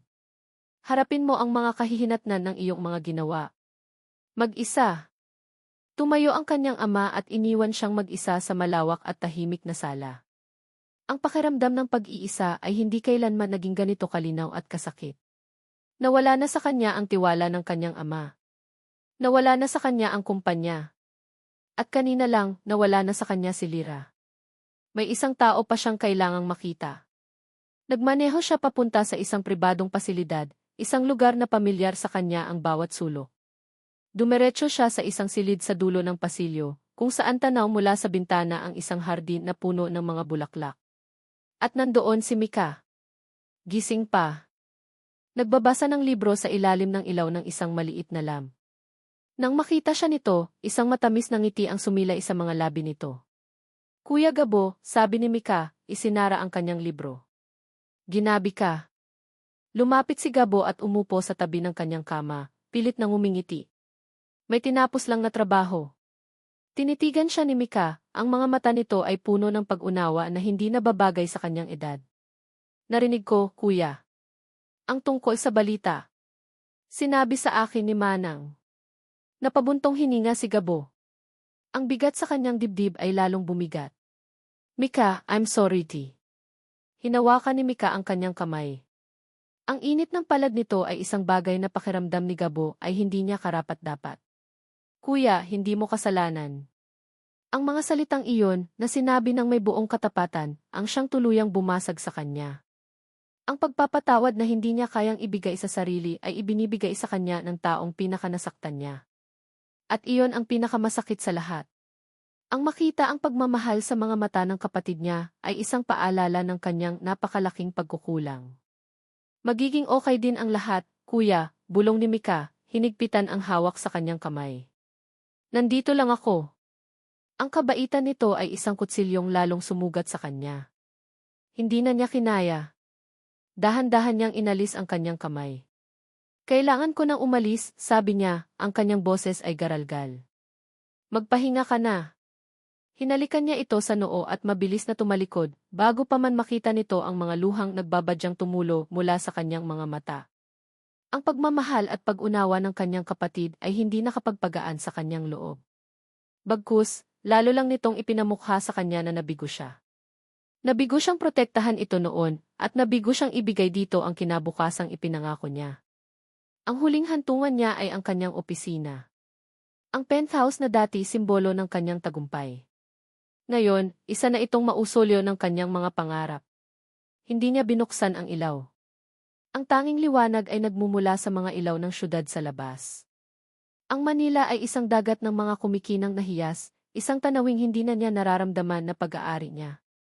Naglakad siya patungo sa kanyang minibar at nagsali ng whiskey sa isang baso. Walang yelo. Ininom niya ito ng isang lagok. Ang init na gumuhit sa kanyang lalamunan ay hindi sapat para pawiin ang lamig sa kanyang kalooban. Sumandal siya sa salaming bintana, tinitingnan ang walang katapusang agos ng mga sasakyan sa ibaba. Ang bawat ilaw ay isang buhay, isang kwento. At siya, sa itaas ng lahat, ay nag-iisa. Nawala na ang lahat. Ang kumpanya. Ang pera. Ang respeto ng kanyang ama. Ang pag-asa para sa paggaling ni Mika. At si Lyra. Ang mukha nito ay malinaw sa kanyang isipan, ang galit nito, ang pag-aalala, ang sakit, at sa huli, ang malamig na pagtanggi. Siya ang tanging taong nakakita sa tunay na siya, sa likod ng pangalang De La Cuesta. At siya rin ang huling taong tumalikod sa kanya. Kinuha niya mula sa kanyang coat ang isang sobrang dumating kaninang hapon. Ang opisyal na paanyaya para sa emergency board meeting bukas. Ang kanyang sentensya. Hawak niya ito, ang papel ay mabigat sa kanyang kamay na parang isang bato. Ito na. Ito na ang dulo. Ang sandali kung saan tuluyan nang mawawala sa kanya ang lahat ng pinaghirapan niya, lahat ng minana niya, lahat ng ipinaglaban niya. Habang nakatitig siya sa kawalan, biglang tumunog ang kanyang telepono. Ang ingay ay marahas at nakakagambala sa kanyang tahimik na pagdurusa. Nakita niya ang pangalan sa screen. Attorney Santos. Ang abogado ng kumpanya. Sinagot niya ito. Hello. Gabo, sabi ng abogado sa kabilang linya, ang boses ay mababa at seryoso. Tumawag lang ako para sabihin sa'yo tapos na. Natahimik si Gabo. They have the votes, Gabo. Nakakuha na si Torres ng sapat na suporta mula sa board, kasama na ang ilang miyembro ng pamilya mo, pagpapatuloy ng abogado. I'm sorry. Isang mahabang katahimikan. Bukas di. Sabi ng abogado, pormalidad na lang ang lahat. Ang tunog ng pag-click sa kabilang linya ay ang huling tunog na narinig ni Gabo. Pagkatapos noon, tanging ang nakabibinging katahimikan na lamang ng kanyang pagkatalo. Ibinalik niya ang tingin sa mga ilaw ng syudad. Ngunit ngayon, hindi na ito kumikinang. Lahat ay nagdilim. Ang mga sumunod na araw ay isang malabong pagkakasunod-sunod ng mga operasyon, pag-check ng mga pasyente, at pag-iwas sa mga bulungan. Ngunit kahit gaano pa kaabala si Lyra sa kanyang trabaho, isang imahe ang paulit-ulit na bumabalik sa kanyang isipan. Ang mukha ni Gabo sa bar, bago ito tumalikod, isang mukhang basag, pagod, at tuluyan ng sumuko. At ang mga huling salita niya, na sinabi niya para itulak ito palayo, ay parang mga tinik na nakabaon sa kanyang lalamunan. Hindi pwedeng magkaroon ng kahit ano. Isang kasinungalingan. Isang malaking kasinungalingan na sinabi niya dahil sa takot. Ang ospital, na dati niyang kanlungan, ay naging isang paalala ng kanyang kaduwagan. Bawat usapan tungkol sa pagbagsak ng De La Cuesta Group at sa nakaambang pagpapatalsik kay Gabo ay parang isang personal na akusasyon. Alam niyang hindi lang siya basta nanood. Naging parte siya nito. Sa gitna ng lahat ng ito, si Marco ay naging isang anino na laging nakasunod.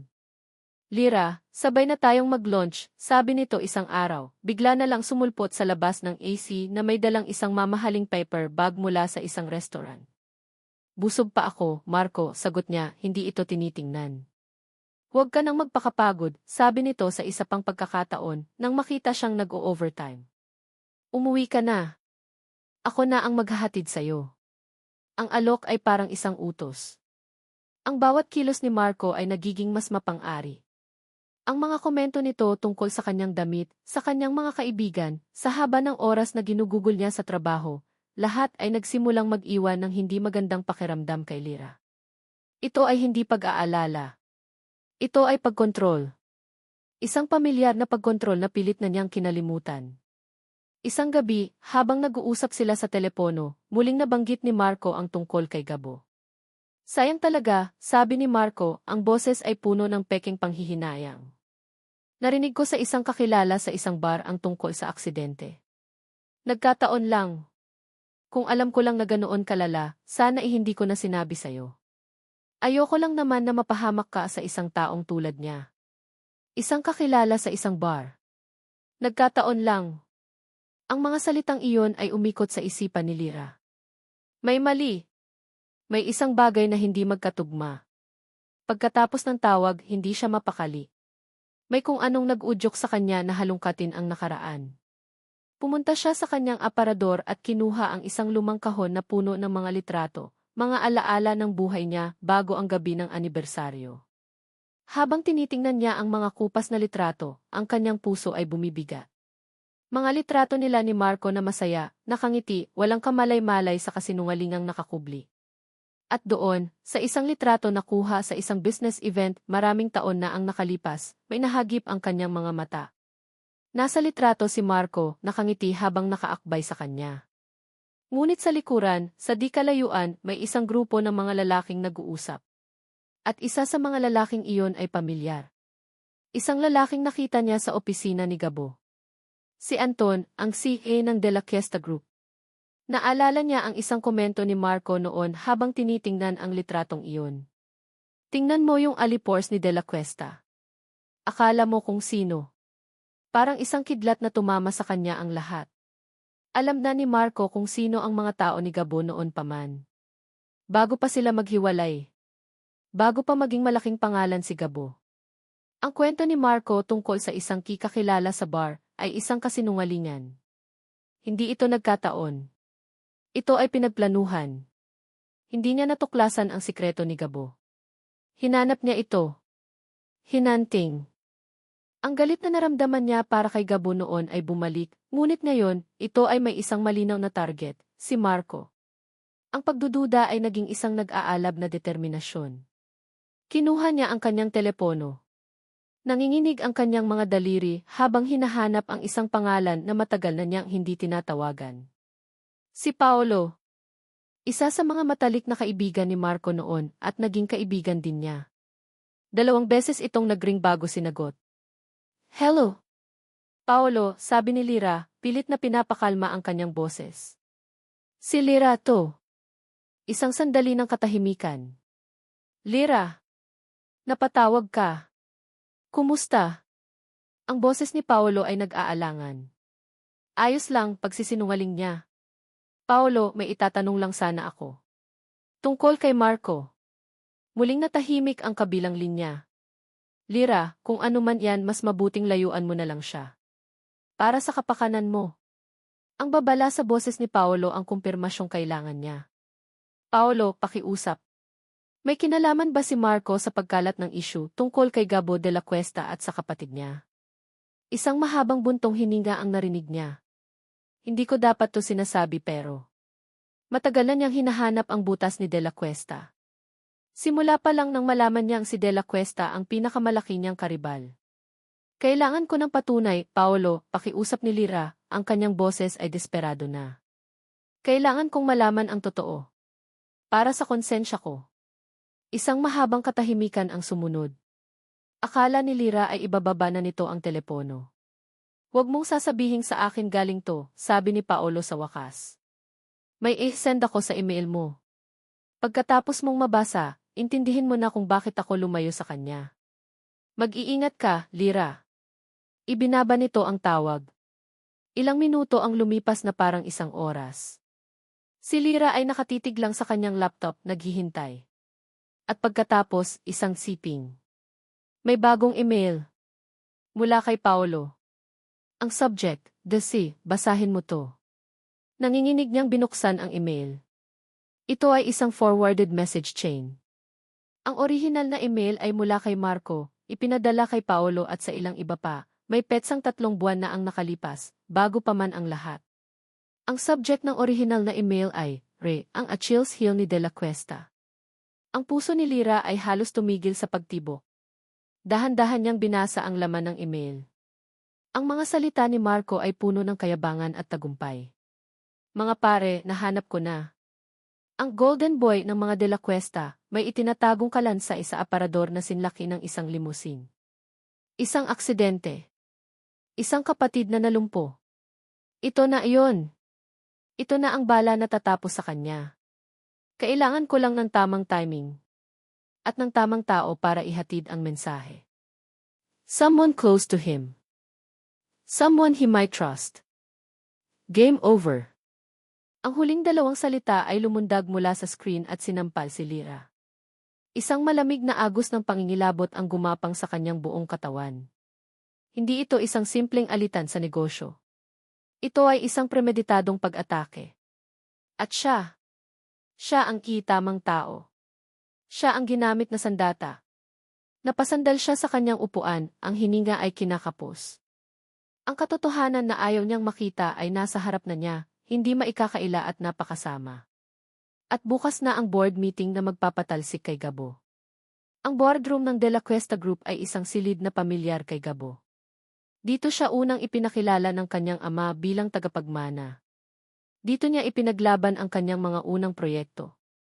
At dito, ngayon, ay ang lugar ng kanyang magiging pagbagsak.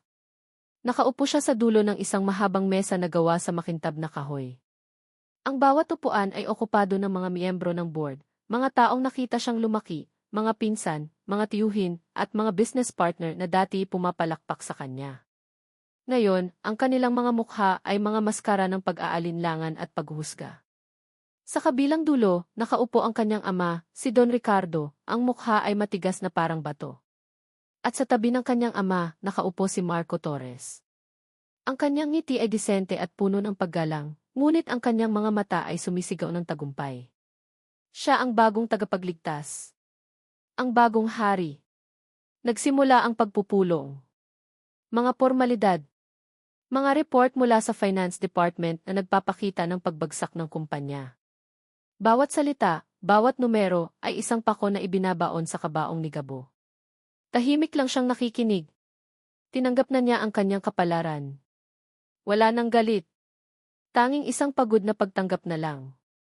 Dahil sa mga pangyayaring ito, sabi ng isa sa mga tiyuhin niya, na siyang nangunguna sa pag-atake, at sa personal na issue na nakakaapekto sa kredibilidad ng ating kasalukuyang ako ay naglalatag ng isang motion. A motion of no confidence against Gabriel de la Cuesta. Ang mga salita ay umalingaw sa tahimik na silid. Ito na. Mayroon bang gustong magsalita para sa panig ni A. de la Cuesta? Tanong ng chairman, isang formalidad na alam ng lahat ay wala ng saysay. Walang nagsalita. Maging ang kanyang ama ay nanatiling tahimik, ang mga mata ay nakatuon sa kawalan. Kung ganoon, sabi ng chairman, tayo nang bumoto. Inihanda ni Gabo ang kanyang sarili. Itinaas niya ang kanyang ulo, handang harapin ang kahihiyan ng may dignidad. Tiningnan niya si Marco sa huling pagkakataon. At nakita niya ang isang kislap ng purong tagumpay sa mga mata nito. Ngunit bago pa man may makataas ng kamay, isang malakas na tunog ang bumasag sa tensyon. Bumukas ang pinto ng boardroom. Lahat ng mga mata ay napalingon. At doon, nakatayo sa may pintuan, ay si Dra. Lyra Reyes.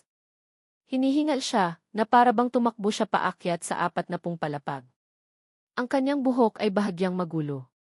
Ang kanyang suot ay ang kanyang uniforme sa ospital, isang puting coat sa ibabaw ng asul na scrubs. Hindi siya nababagay sa silid na puno ng mga taong nakasuit at tie. At iyon mismo ang dahilan kung bakit lahat ay napatitig sa kanya. Pasensya na sa abala, sabi ni Lyra, ang kanyang boses ay malinaw at matatag, sa kabila ng kanyang pagod. Ngunit mayroon akong kailangang sabihin. Tumingin siya kay Gabo. Isang tingin na puno ng pagsisisi at determinasyon. Para itong humihingi ng tawad at pahintulot ng sabay. Natigilan si Gabo. Anong ginagawa niya dito? Sino ka? Wala kang karapatan dito, sigaw ng tiyuhin niya. Ngunit bago pa man makapagsalita ang security, nagsalita si Don Ricardo. Hayaan niyo siyang magsalita. Ang boses ng matanda ay may otoridad na walang sinuman ang nangahas na suwayin. Naglakad si Lyra papunta sa harap, dala ang kanyang laptop. Ang kanyang mga mata ay hindi na kay Gabo, kundi kay Marco. Nakita niya ang pagbabago sa mukha ni Marco, ang ngiti nito ay bahagyang nawala, napalitan ng pagkalito at bahagyang kaba. Ako si Dra. Lyra Reyes ng SU Anselm Medical Center, pagpapakilala niya. Narito ako hindi bilang doktor, kundi bilang isang saksi sa isang planadong paninira.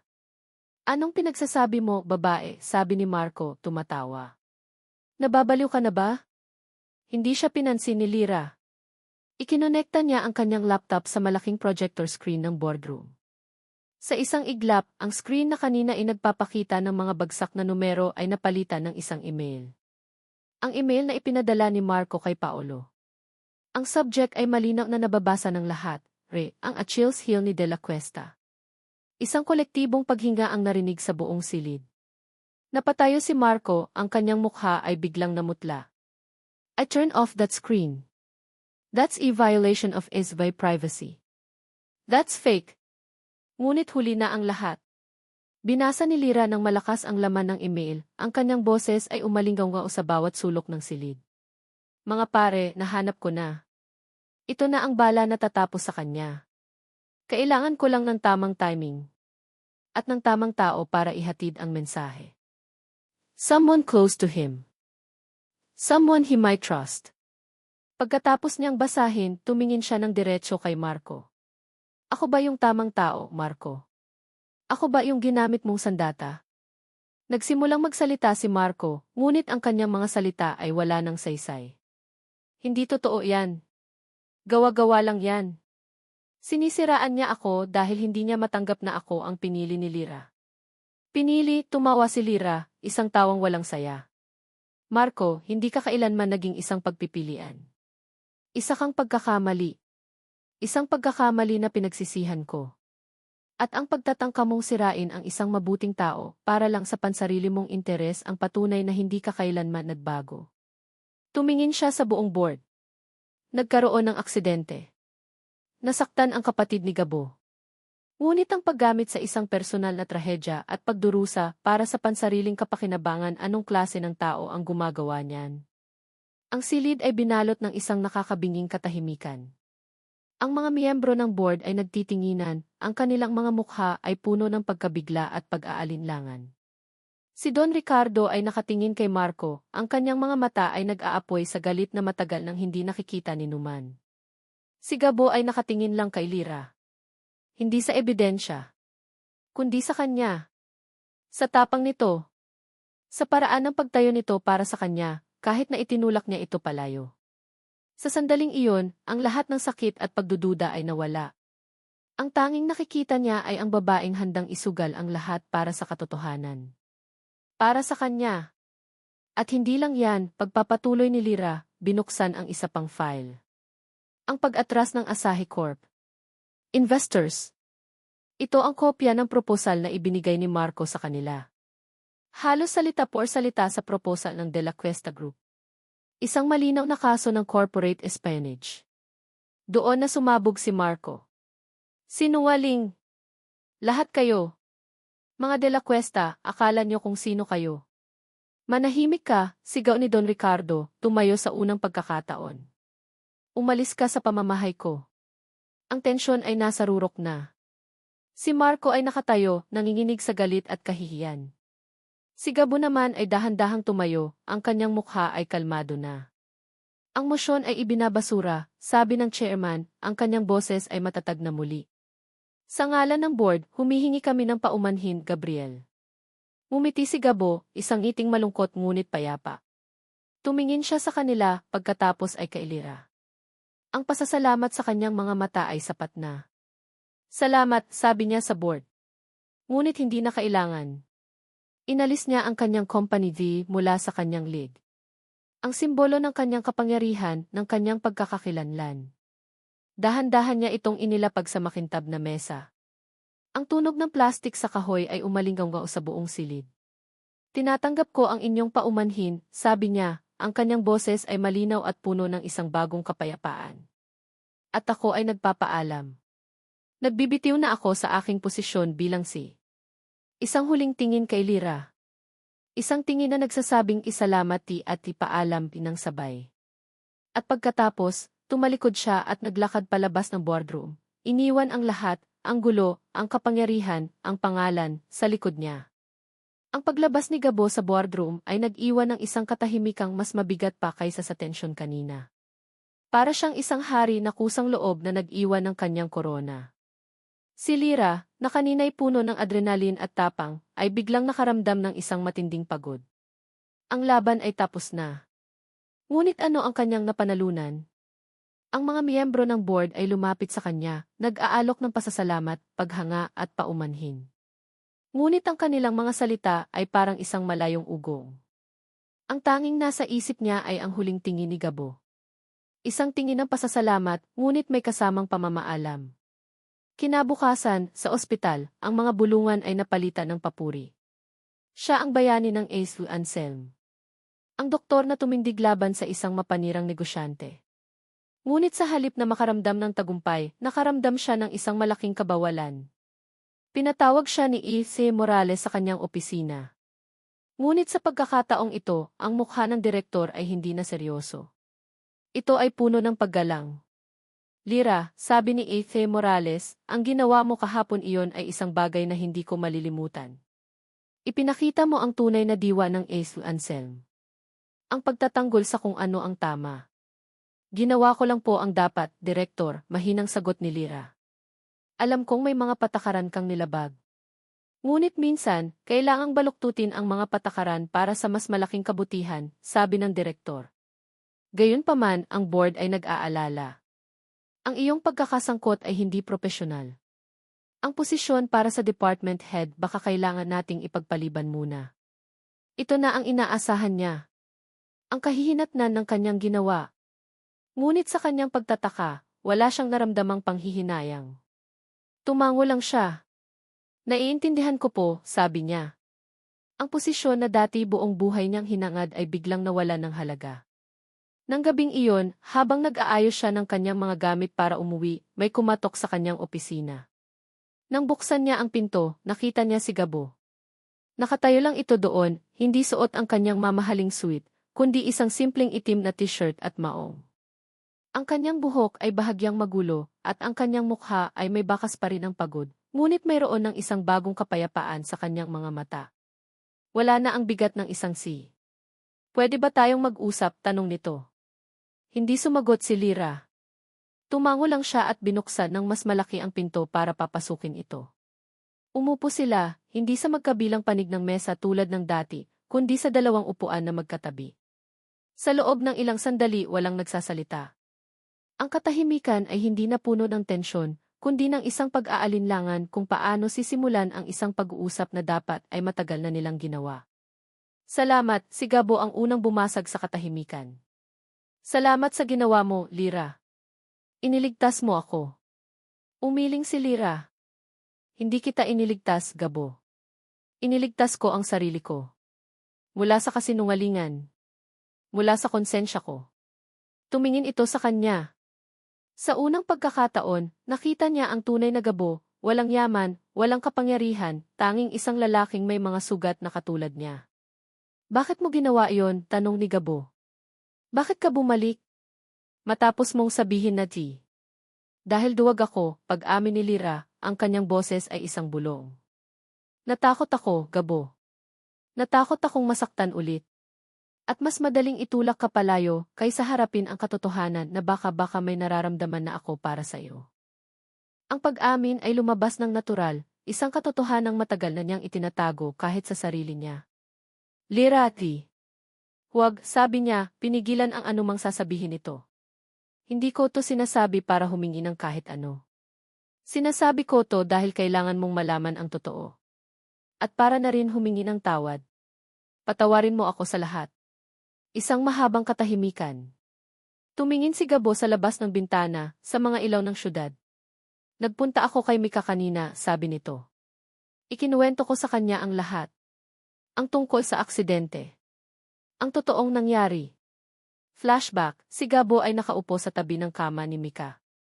Hindi ka lasing, kuya, sabi ni Mika. Pagod ka lang. Galing ka sa 3 araw na walang tulog para sa finals mo. Ako ang nagpumilit na umalis tayo. Ako ang nagpumilit na ikaw ang mag-drive dahil gusto kong mag-celebrate. Hindi mo kasalanan. Ang mga luha ay dumaloy sa mga mata ni Gabo sa unang pagkakataon, isang pagpapatawad na sa wakas ay tinanggap niya. Nakausap ko rin si Papa, pagpapatuloy ni Gabo. Sa unang pagkakataon, nag-usap kami hindi bilang CEO at chairman, kundi bilang mag-ama. Sinabi niya sa akin na orgulyoso siya sa ginawa kong pagbibitiw. Ngumiti si Gabo, isang tunay na ngiti na ngayon lang nakita ni Lira. Isang ngiting malaya. Ano ng plano mo ngayon? Tanong ni Lira. Aalis ako ng Maynila, sagot nito. Pupunta ako sa La Union. Naalala mo ba noong bata ako, doon kami laging nagbabakasyon. May maliit na lupa doon ang pamilya namin, malapit sa dagat. Siguro magtatayo ako ng isang maliit na coffee shop. Matututo akong mag-surf. Mabubuhay ako ng simple. Ang pangarap ay napakasimple, ngunit napakaganda. Isang buhay na malayo sa gulo at presyon ng syudad. Tumayo si Gabo. Tumayo na rin si Lira. Ang kanilang pag-uusap ay parang isang pagtatapos. Paano ka? Tanong ni Gabo. Ang pagiging department head. Nagkibit balikat si Lira. Siguro hindi para sa akin. Hindi na iyon ang mahalaga. Nagkatitigan sila. Ang lahat ng dapat sabihin ay nasabi na. Ang lahat ng sugat ay nailantad na. Ang natira na lang ay ang dalawang pusong naghahanap ng kapayapaan. Lira, sabi ni Gabo, ang kanyang boses ay seryoso. Hindi ako makakapangako ng kahit ano. Wala na akong yaman. Wala na akong posisyon. Ang meron lang ako ay isang pangarap sa isang probinsyang malayo dito. Lumapit ito ng isang hakbang. Pero gusto kong malaman mo na sa La Union may isang tasang kape na laging naghihintay para sa iyo. Iyon lang. Hindi isang paanyaya. Hindi isang pangako. Isang simpleng alok. Isang bukas na pinto. Ngumiti si Lira, isang ngiting may bahid ng lungkot. Tumango siya. Tumalikod si Gabo at naglakad palabas. Hindi na ito lumingon. At naiwan si Lira sa kanyang opisina, napapaligiran ng mga pader na dati nagbibigay sa kanya ng seguridad. Ngayon, ang mga ito ay parang isang kulungan. Tumingin siya sa kanyang mesa. Sa isang tabi, naroon ang susi para sa operating room, ang simbolo ng kanyang career, ng kanyang mga pangarap, ng kanyang buong buhay. Sa kabilang banda, sa kanyang isipan, naroon ang imahe ng mga alon sa La Union. Ang tunog ng dagat. Ang pangako ng isang simpleng buhay. Ang kanyang kamay ay nanginginig habang dahan-dahan niyang inaabot ang susi. Ang buong buhay niya ay nakasalalay sa isang pagpili. Ang buhay na kilala niya o ang buhay na posible niyang makamit. 6 na buwan. 6 na buwan na ang nakalipas mula ng talikuran ni Gabo ang syudad. 6 na buwan ng maalat na hangin, ng buhangin sa kanyang mga paa, at ng tunog ng mga alon na nagsisilbing kanyang orasan. Ang dating sisi ng De La Cuesta Group ay wala na. Ang natira ay si Gabo.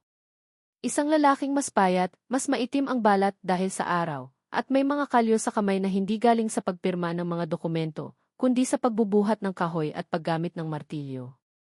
Ang penthouse sa Gihisu ay napalitan ng isang maliit na kubo na nakaharap sa dagat. Ang kanyang mamahaling suit ay napalitan ng mga board shorts at mga lumang t-shirt. At ang ingay ng stock market ay napalitan ng katahimikan ng kalikasan. Sa una, mahirap. Ang katahimikan ay nakakabingi. Ang kabagalan ng buhay sa probinsya ay nakakainip. Hinahanap niya ang gulo, ang presyon, ang adrenaline. Ngunit dahan-dahan, natutunan niyang yakapin ang kapayapaan. Tuwing umaga, ang una niyang ginagawa ay kumuha ng surfboard at harapin ang mga alon. Sa ibabaw ng tubig, natagpuan niya ang isang uri ng kalayaan na hindi maibibigay ng kahit anong yaman. Ang bawat pagbagsak ay isang paalala ng kanyang mga pagkakamali, at ang bawat pagtayo sa surfboard ay isang simbolo ng kanyang pagbangon. Ang dagat ang naging kanyang guro at kumpesor. Ang maliit na lupaing minana niya ay unti-unti nang nagkakaroon ng anyo. Isang maliit na coffee shop na gawa sa kawayan at kahoy, na may mga bukas na bintana para malayang pumasok ang hangin mula sa dagat. Tinawag niya itong alon. Simple. Payak. Tuwing Sabado, dumadalaw ang kanyang pamilya. Si Don Ricardo, na dati laging nakakunot ang noo, ay natutong umiti habang tinutulungan siyang magpintura. At si Mika, na ngayon ay mas madalas nang umiti, ay nagiging official art director ng kanyang coffee shop, pinipili ang mga palamuting seashell at mga driftwood. Ang kanilang mga sugat, bilang isang pamilya, ay unti-unting naghihilom, hindi dahil sa pera, kundi dahil sa oras at pag-unawa. Kuya, sabi ni Mika isang hapon habang nag-uusap sila sa telepono. Tumawag si Dra. Reyes. Kinakamusta ka? Napatigil si Gabo sa kanyang ginagawa. Sa loob ng 6 na buwan, hindi sila nag-usap.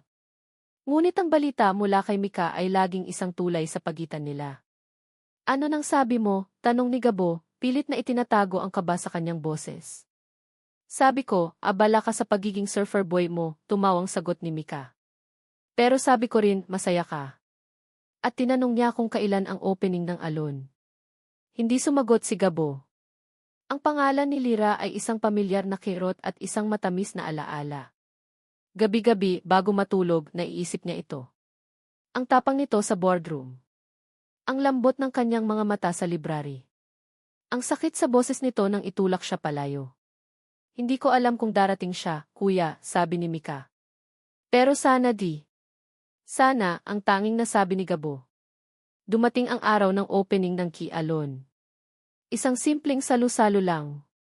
Ang kanyang pamilya, mga bagong kaibigan mula sa surfing community at ilang mga lokal. Puno ng tawanan at musika ang maliit na espasyo. Masaya si Gabo. Tunay na masaya. Ngunit sa bawat pagdating ng bagong bisita, hindi niya maiwasang sumulyap sa daan, naghahanap ng isang pamilyar na mukha na alam niyang malamang ay hindi darating.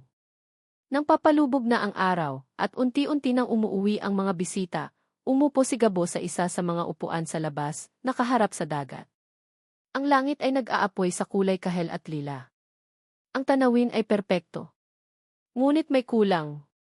Isang tasang kape ang nasa tabi niya, lumalamig na. Ang kapeng para sana sa kanya. Napabuntong hininga siya. Siguro, kailangan na niyang tanggapin. Ang kanilang kwento ay natapos sa Maynila. Ang bagong simula na ito ay para sa kanya lamang. At sa sandaling iyon, habang nakatitig siya sa papalubog na araw, may naramdaman siyang dalawang malambot na kamay na dahan-dahang tumakip sa kanyang mga mata. Ang kanyang puso ay tumigil. Ang kanyang hininga ay napigil. Ang amoy ng mga kamay na iyon, isang halo ng sabon ng ospital at isang pamilyar na pabango ng bulaklak, ay hindi niya maaaring makalimutan. Hulaan mo kung sino, bulong ng isang boses sa kanyang likuran. Isang boses na sa loob ng 6 na buwan ay naririnig lamang niya sa kanyang mga panaginip. Dahan-dahan niyang inalis ang mga kamay mula sa kanyang mga mata at lumingon. At nandoon siya. Nakatayo si Lira sa kanyang likuran, suot ang isang simpleng puting bestida na sumasayaw sa ihip ng hangin. Ang kanyang buhok ay malayang hinahangin. Wala na ang mahigpit na tali, wala na ang puting coat. Sa kanyang mga labi, isang ngiting nag-aalinlangan ngunit puno ng pag-asa. Walang nagsalita. Tinitigan lang nila ang isa't isa. Ang lahat ng tanong, lahat ng sakit, lahat ng pangulila ay natunaw sa isang tingin. Nalati yata ako sa opening, sabi ni Lira, ang kanyang boses ay bahagyang nanginginig. Umiling si Gabo. Sakto lang ang dating mo. Tumingin si Lira sa tasang kape sa tabi niya. Para kanino yan? Para sa'yo, sagot ni Gabo. Kanina pa kita hinihintay.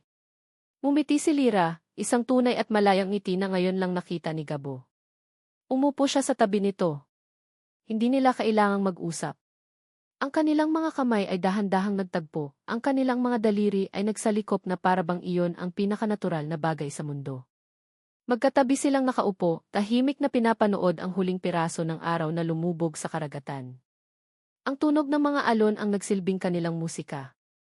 Ang katahimikan sa pagitan nila ay hindi nakabawalan kundi kapunuan. Walang mga pangako. Walang mga plano.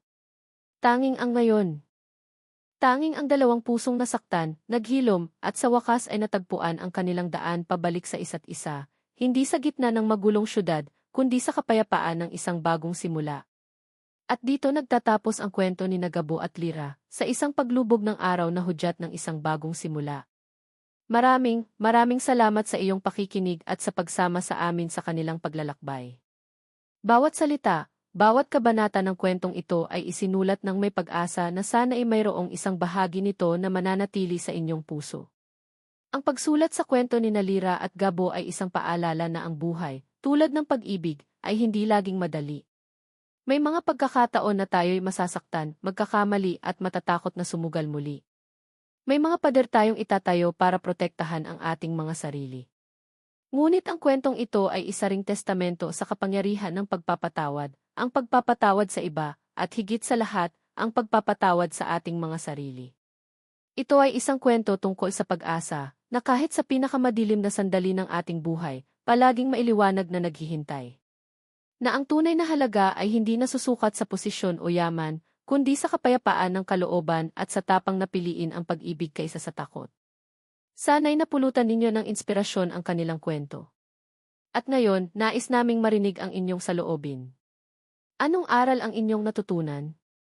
Aling bahagi ang pinakatumatak sa inyong puso? E-comment lamang sa ibaba. Hanggang sa ating susunod na kwento, lagi ninyong tatandaan, palaging may pangalawang pagkakataon para sa isang bagong simula.